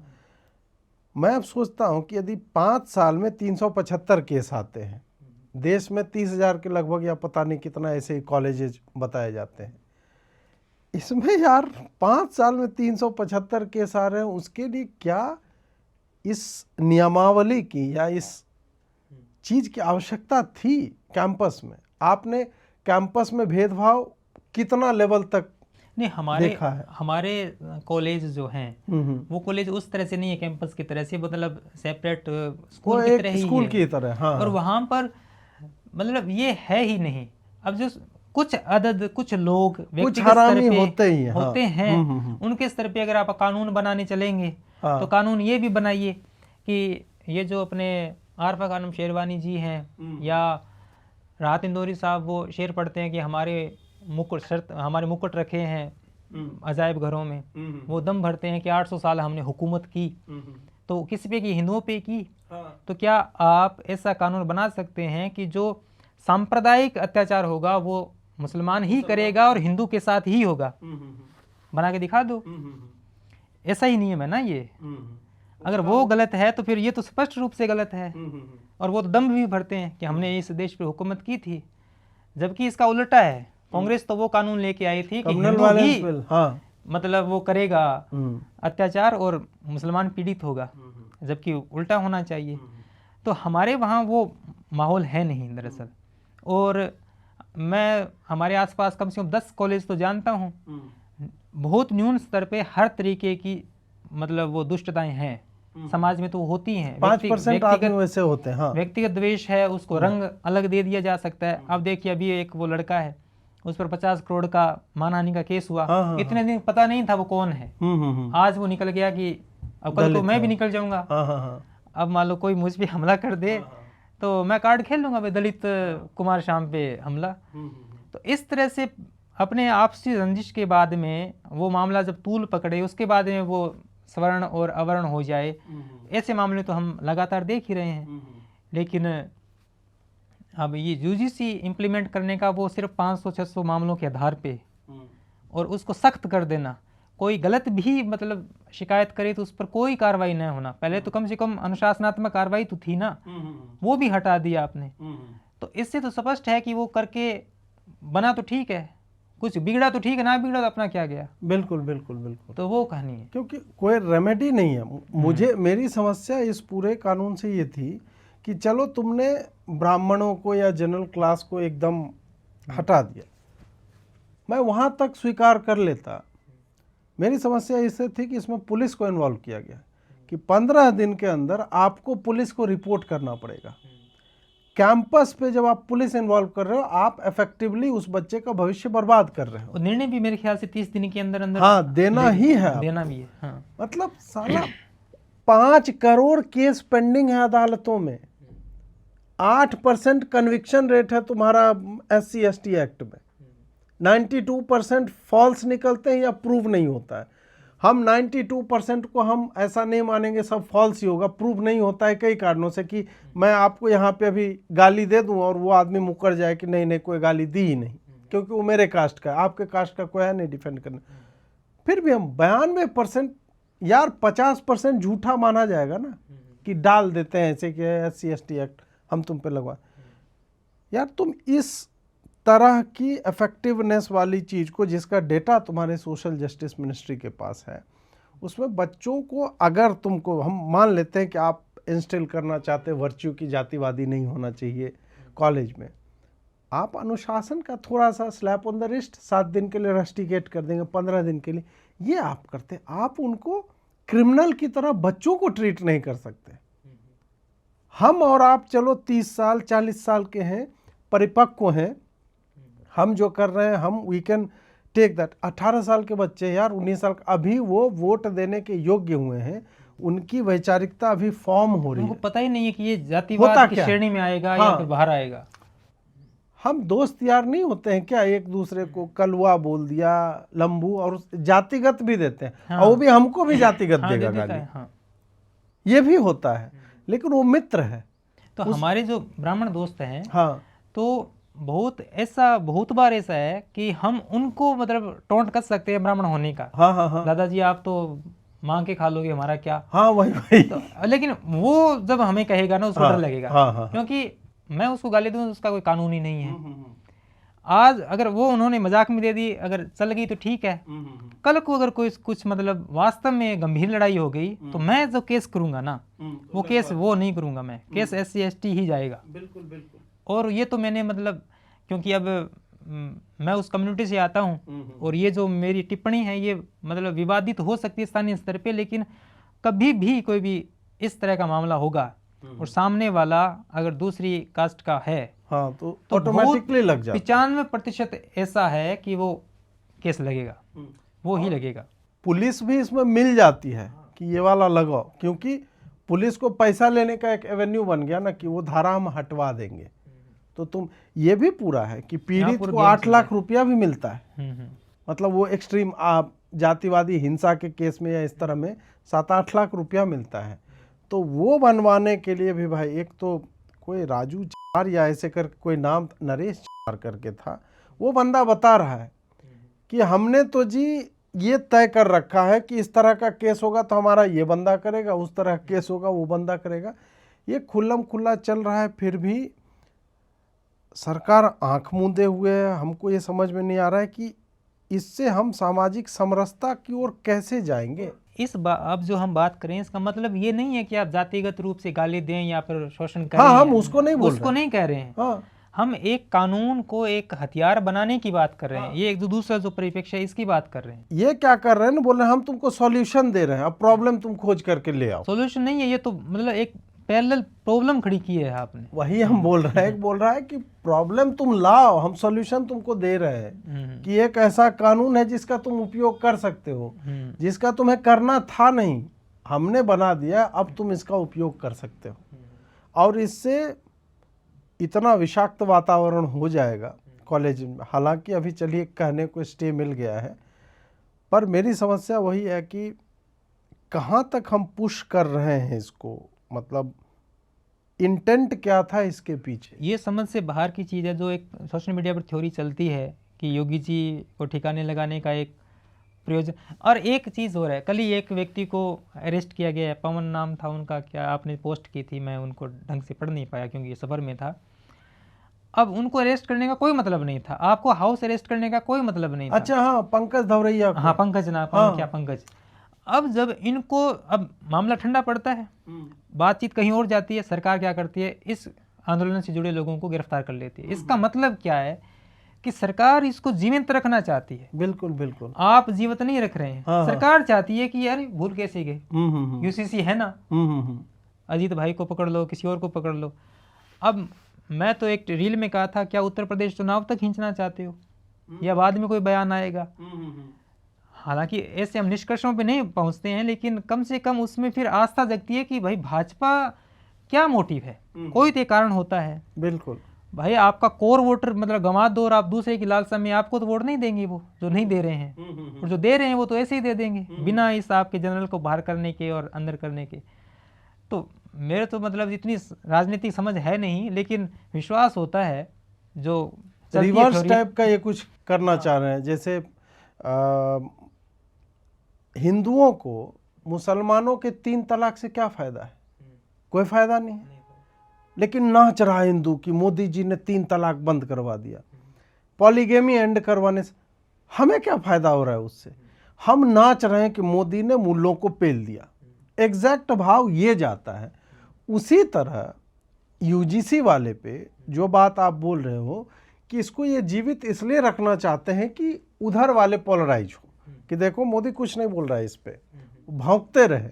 और पूरा है ना कि अभी क्या है कि आईटी सेल प्लस जो ऑलरेडी ये यादव और ये और फलाना ढिमका ये पूरा सब मिल करके पूरा केंद्रित है ब्राह्मण घृणा जो है वो उसको पुश और करने मेरे पे। ख्याल से सरकार अगर इसको हटा भी देगी तो आंदोलन खड़ा होगा। उस तरफ से इतना यूजीसी के पक्ष में मतलब विरोध में खड़ा नहीं हुआ, जनरल की तरफ से नहीं हुआ उतना बड़ा कोई, लेकिन वो सड़क रोक के खड़े हो जाएंगे। अरे मौर्य ने नहीं किया क्या, स्वामी प्रसाद मौर्य ने उसी जंतर मंतर पे, जहां पे हम लोगों को प्रदर्शन की अनुमति होने के बाद भी हाउस अरेस्ट किया, यहाँ 5 आदमी पहुंच रहा था ना, दिल्ली के जितने थाने सबको भर दिया गया था।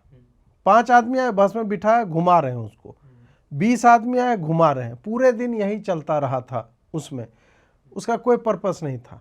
प्रो वाला सारा आंदोलन जो अलाउ कर रही है गवर्नमेंट। तो दिलीप मंडल जब उनके सलाहकार हैं तो फिर हाँ ये बात तो है। कौन से कानून बनेंगे उसमें तो फिर संशय नहीं होना चाहिए। दिलीप मंडल को आप कैसे देखते हो? दिलीप मंडल आदमी तो मेधावी है इस मामले में, क्योंकि वो खिलाड़ी है, लेकिन झूठे वो होते हैं। मतलब अब है ना, अब जो भाजपा के लिए वो जितने भी प्रोपेगेंडा चला रहे हैं ना, अब वो 10 साल बाद में कांग्रेस की तरफ आने के बाद में कहेंगे कि मैंने तो झूठ गढ़ा था। भाई अब वो एक उन्होंने किरदार रचा था, कहा था हाँ वो मैंने ही रचा था, मैंने ये किया था, और उसी मतलब बेशर्मी से स्वीकार कर रहे हो, तो शर्म नहीं आती? तुमने वो रचा था और तुमने समाज के अंदर जहर घोला था, कोई पश्चाताप नहीं है? तो मतलब वो खिलाड़ी मतलब वो है कि भाई मैं तो दर्जी हूँ, शत्रु कपड़े सिलवाए चाहे मित्र, अब मेरी जो बुद्धि है लिखने की, अब आप यूज कर लो, पैसे देके कैसे भी करवा लो। तो आदमी इतना तो प्रांगत है ही कि भाई इसके पक्ष में भी तर्क दे सकता है, इसके पक्ष में भी दे सकता है। वो तो नीयत पे निर्भर करता है। नीयत जब कंप्लीटली पैसे कमाने की ही है तो आदमी फिर दिलीप मंडल हो जाता है।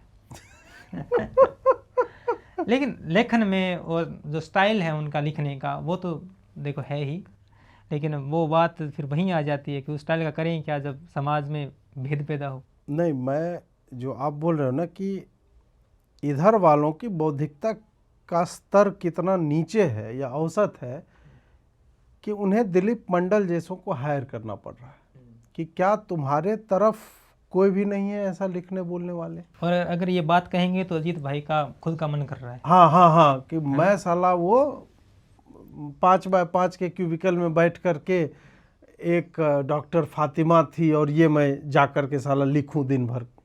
उनको ये लगता है कि ये इसके मन में कुंठा है।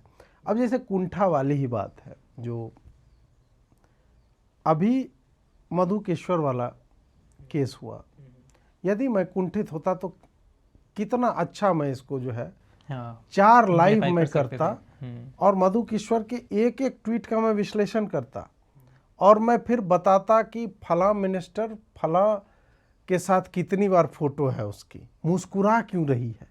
मतलब कुंठित आदमी यही बकलोलियां करता है ना, जो जुबेर का तरीका बिल्कुल बिल्कुल निकालने का। हाँ, वो सब करके मैंने नहीं किया क्योंकि एक्चुअल में मैं अभी भी तुम्हारा विरोध कर रहा हूं क्योंकि मैं तुम में सुधार चाहता हूं। मुझे दूसरों से कोई आशा जो है वो नहीं है। पर ठीक है, लोग उसको कांग्रेसी हो जाता हूं मैं, कभी सपाई कभी सोरोस। और ये सबसे बड़ी दिक्कत है, आप तो सिर्फ यूजीसी मामले पे ही केंद्रित है ना। हाँ हाँ हाँ।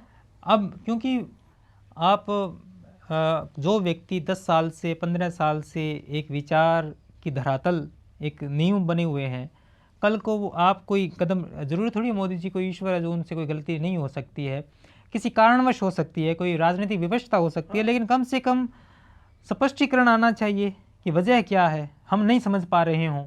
बहुत से मामलों में हम एनआरसी के बारे में ज़्यादा नहीं समझ पा रहे थे, सीएए के बारे में वो जो गंभीरता है उस चीज़ की, कोई टाइम में लफ्ज़ जिहाद के बारे में नहीं समझे, परिप्रेक्ष्य खुले, आंकड़े आई, सूचना आई तो मत बदला है। आप हमें कन्वेंस तो करो सरकार की तरफ से यूजीसी मामले पर, कन्वेंस आपकी तरफ से तर्क क्या है। आरटी सेल पुराने, अब मेरे क्योंकि अब मैं क्योंकि सुर्खियों में नहीं हूँ, मेरी चर्चा नहीं होती है, चर्चा होगी तो मेरे वो सारी वीडियो आ जाएगी, आपसे तो ज़्यादा आएंगे। आपसे तो ज़्यादा आएंगे। हाँ हाँ। तो ये गेम है। मैं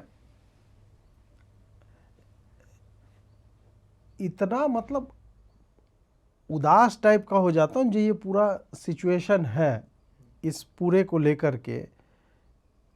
कई बार ठीक है, मैं ये भी मानता हूँ कि ये कैच 22 टाइप का सिचुएशन है इनके लिए, भाजपा के लिए, कि इस विषय पे ये ना हाँ बोल सकते हैं ना बोल सकते हैं। फिर मैंने इनको 5-7 चीज़ें बताई कि ये कर दो, हाँ ये कर दो, और उसमें से किसी दूसरे जाति समूह को कुछ टच भी नहीं करना था।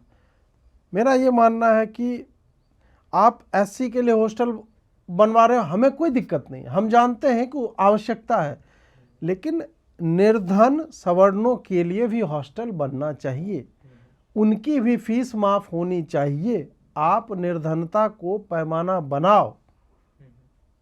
हम आरक्षण नहीं मांग रहे, हम कह रहे हैं कम से कम उसको पैसा ना देना पड़े, क्योंकि यदि दलित, पीड़ित, शोषित, वंचित और आदिवासी ही हैं जिन पे सारा ध्यान दिया जाएगा, तो भाई टैक्स कौन पे कर रहा है?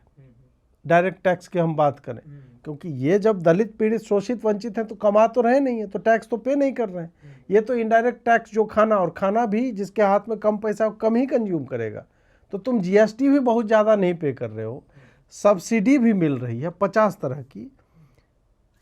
पता नहीं क्यों ये लोग, अब आपने जो बोला है वो मुझे लग रहा है कि हाँ भाई ये चाहते हैं कि ये मुद्दा जीवित रहे, किसी तरह से ये चलता रहे, ताकि इनकी चुप्पी को मौन समर्थन मान के, और जितने भी प्रो यूजीसी प्रोटेस्ट होते हैं उसको तो इनका समर्थन है ही, वो करने दे रहे हैं।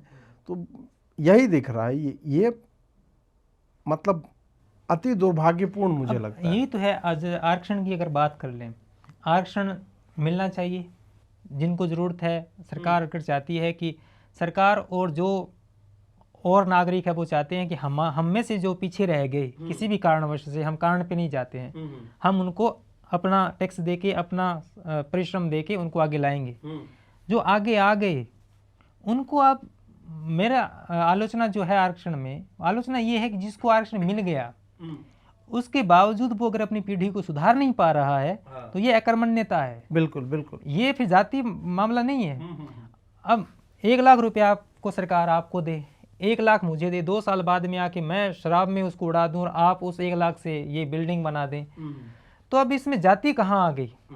ये तो मेरे कर्म है ये तो। बिल्कुल बिल्कुल। तो वो जो प्रतिस्पर्धा, हाँ सरकार अब क्या है कि जो चीज़ आपको एक उपचार के रूप में दी गई थी, एक इंस्ट्रूमेंट दिया गया था, उसको आपने हक बना लिया। हक सिर्फ और सिर्फ अवसर की समानता है। बिल्कुल बिल्कुल, नौकरी हक नहीं है, आपको नौकरी अर्जित करनी पड़ेगी। मैं भी जो इसको देखता हूँ, मैं सदैव भी कहता हूँ कि आरक्षण होना चाहिए। शिक्षा में बच्चा जहाँ तक पढ़ना चाहता है ना, उसको आरक्षण दो, तुम उसकी फीस माफ़ कर दो। उसको अगर आईआईटी में जाना है तो भाई 12th तक तो वही टीचर पढ़ा रहा है ना, भगवान वही दिमाग सबको दिए हैं।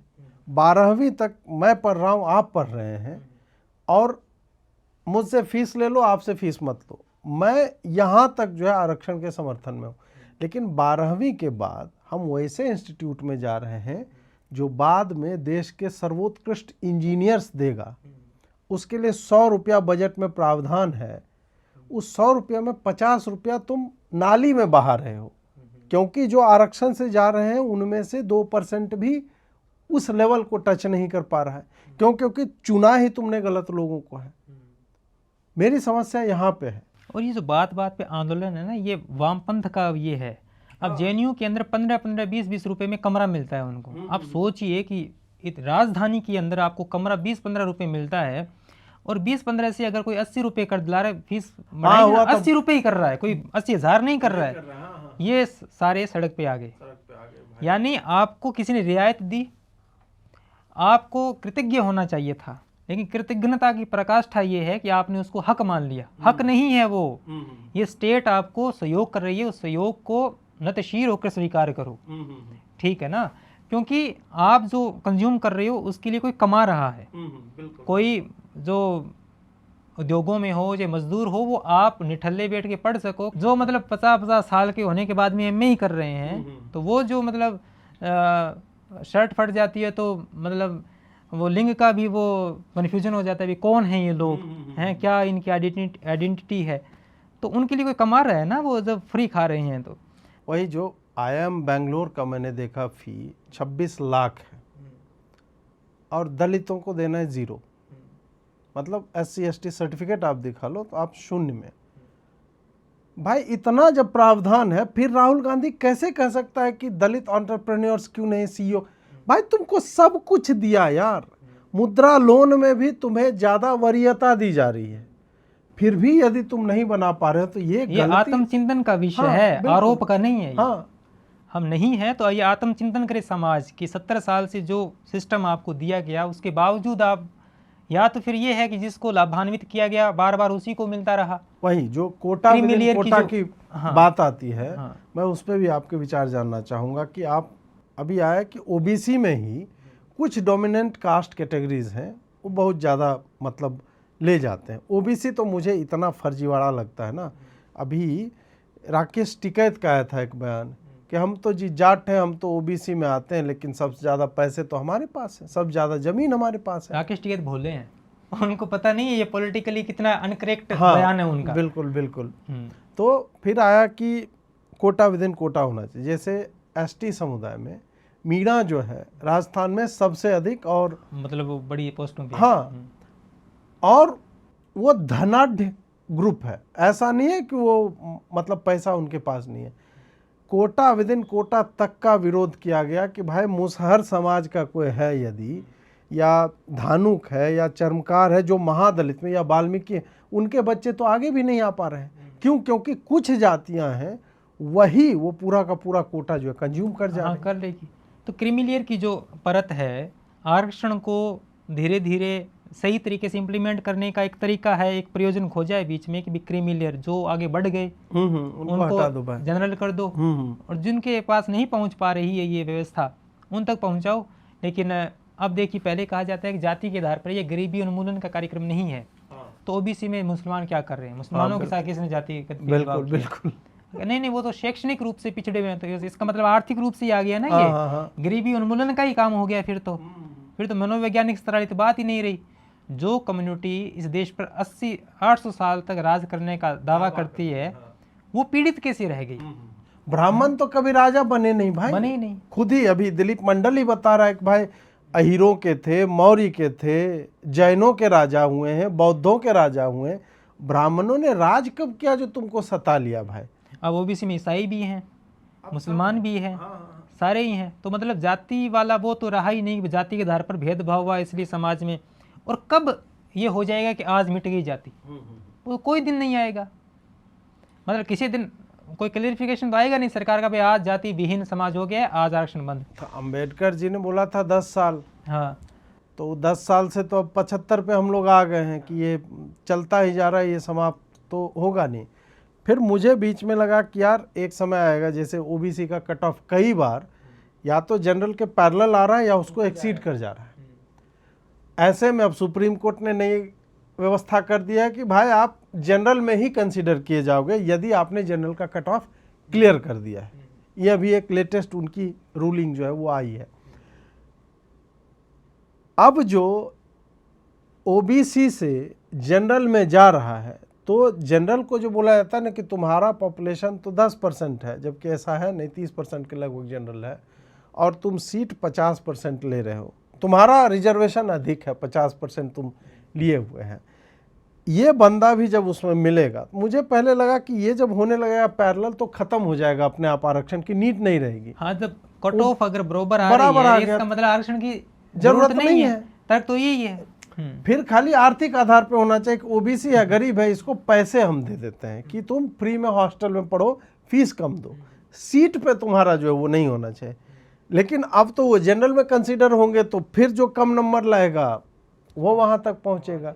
ये विचित्र सी बात हो गई। तो मुझे लगा पूरा सिस्टम ही इतना कंफ्यूज्ड है, मतलब कोई तर्क नहीं है। हाँ, आप जब एक चीज पे जाओगे ना, तो अब कहेंगे कि SC में भारतीय मूल के धर्म हैं, बौद्ध और ये हाँ, आपका जो सिख हैं, जैन हैं, ये सब लेकिन हाँ, SC जैन तो नहीं है SC, फिर हाँ, भारतीय मूल का ही अगर लेके चले हाँ, तो जैन से क्यों नहीं? क्योंकि आपको अपीज करना है बौद्धों को भी, तो बिल्कुल है ना।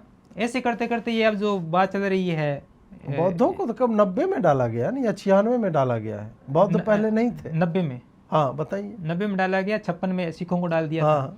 अब ये मुसलमानों को डाल देंगे ईसाई, डालेंगे ही हाँ, डालेंगे। ये कर देंगे। एसटी तो है ही हम्म। मुसलमानों में, और ईसाइयों में एसटी तो है ही, एसटी है, तो ओबीसी में है ही, हाँ, अब है खाली ही। एससी बचा है। अब देखो अल्पसंख्यक का संस्थान है इनके, अपने इनके दे रखे हैं, उसमें 50% इनको ये मिलेगा, एसटी वाला मिलता ही है, ओबीसी भी मिलेगा, 3-4 लेवल से आरक्षण है, सारे मिल रहे हैं। एससी बचा है, वो राहुल गांधी जी को अगर आप प्रधानमंत्री बना देंगे तो वो सपना भी मोदी जी ही कर देंगे। राहुल गांधी जी पर तो जाने की जरूरत नहीं। मुद्दे छीन लेंगे ना फिर मोदी जी। हाँ। राहुल गांधी जी मुद्दा छीनने में महारत हासिल है। जिस तरह से मास्टर तो खेले जा रहे हैं तो संभावना है ऐसी, तो फिर तो ब्राह्मणों ने तो सभी का ही शोषण कर दिया है, तो ये तो विचित्र बात है।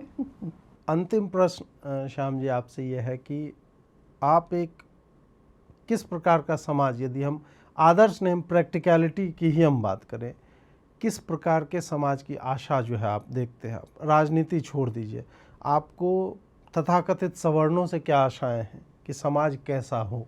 देखिए सच्चाई जो है अजीत भाई, हम कितने ही किताब देखें और समाज देखें तो हमें समाज में जो है उसको स्वीकार करना होगा। किताब में तो बहुत सी चीज़ें हैं भी और बहुत सी चीज़ें नहीं भी हैं।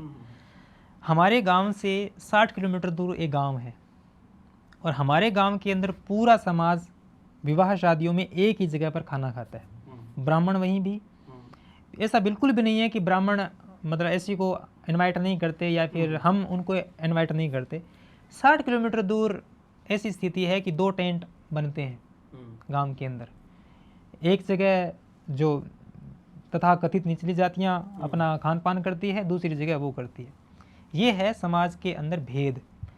अब क्योंकि एक जगह तो गति बहुत तेज है बदलाव की, कुछ जगह ऐसी रूढ़ियाँ, जो हमारा जो दक्षिणी राजस्थान है वहाँ पर आपको रूम नहीं मिलेगा अगर आपने अपनी कास्ट बता दी तो। अच्छा, ठीक है, ये भी एक दृश्य है समाज का, जितना चिकना है उतना खुरदरा भी है।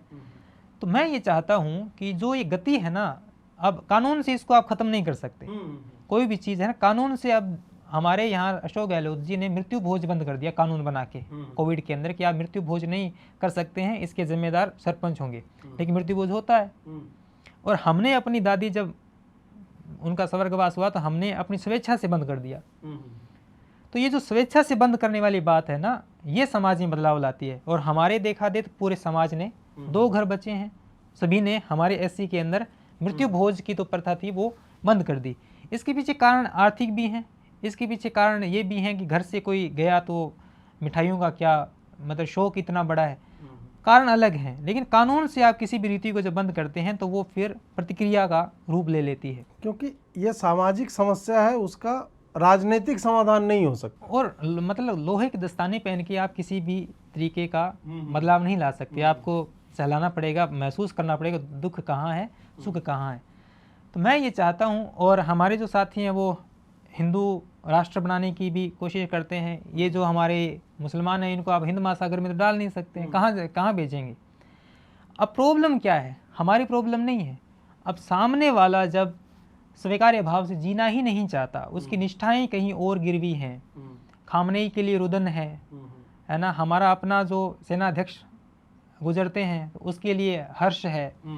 ऐसी स्थितियां जब तक कायम रहेगी तब तक ये भेद मिटा लोगे, एक कायम अगला तैयार है, वो मिटाओगे तो उससे बड़ा तैयार है। तो मैं तो ये चाहता हूँ कि सामाजिक रूप से जब आपको सत्यताएं पता है कि आपको यहीं रहना है, पाकिस्तान बना वो बन गया, अब न तो अखंड बन सकता है और ये खंड न हो जाए, इसके लिए जितनी तैयारियां हो सकती है वो करके रखो। शत्रुबोध आपको पता होना चाहिए, शत्रु की लाठी मारना जरूरी नहीं, पता होना चाहिए शत्रु कौन है। उसके लिए हमेशा लठ लेके खड़े होने की आवश्यकता है नहीं।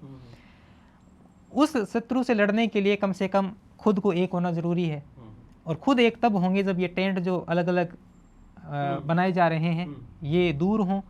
और इसकी पहल हम जैसे जो नए लड़के हैं, जो जिसको जेन जी कहा जाता है, वो कोशिश करेंगे तो कुछ बदलाव आएगा। एक बदलाव आएगा तो पूरे समाज के अंदर वो हवा बदलेगी।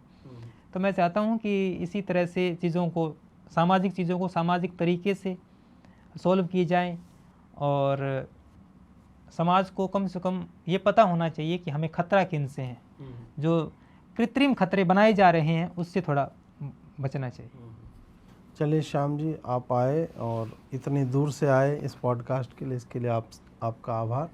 और संभव है आगे किसी और विषय पे पुनः मुलाकात होगी। बहुत बहुत शुक्रिया अजीत भाई, आपने इस काबिल समझा, आपने बुलाया, बहुत बहुत धन्यवाद।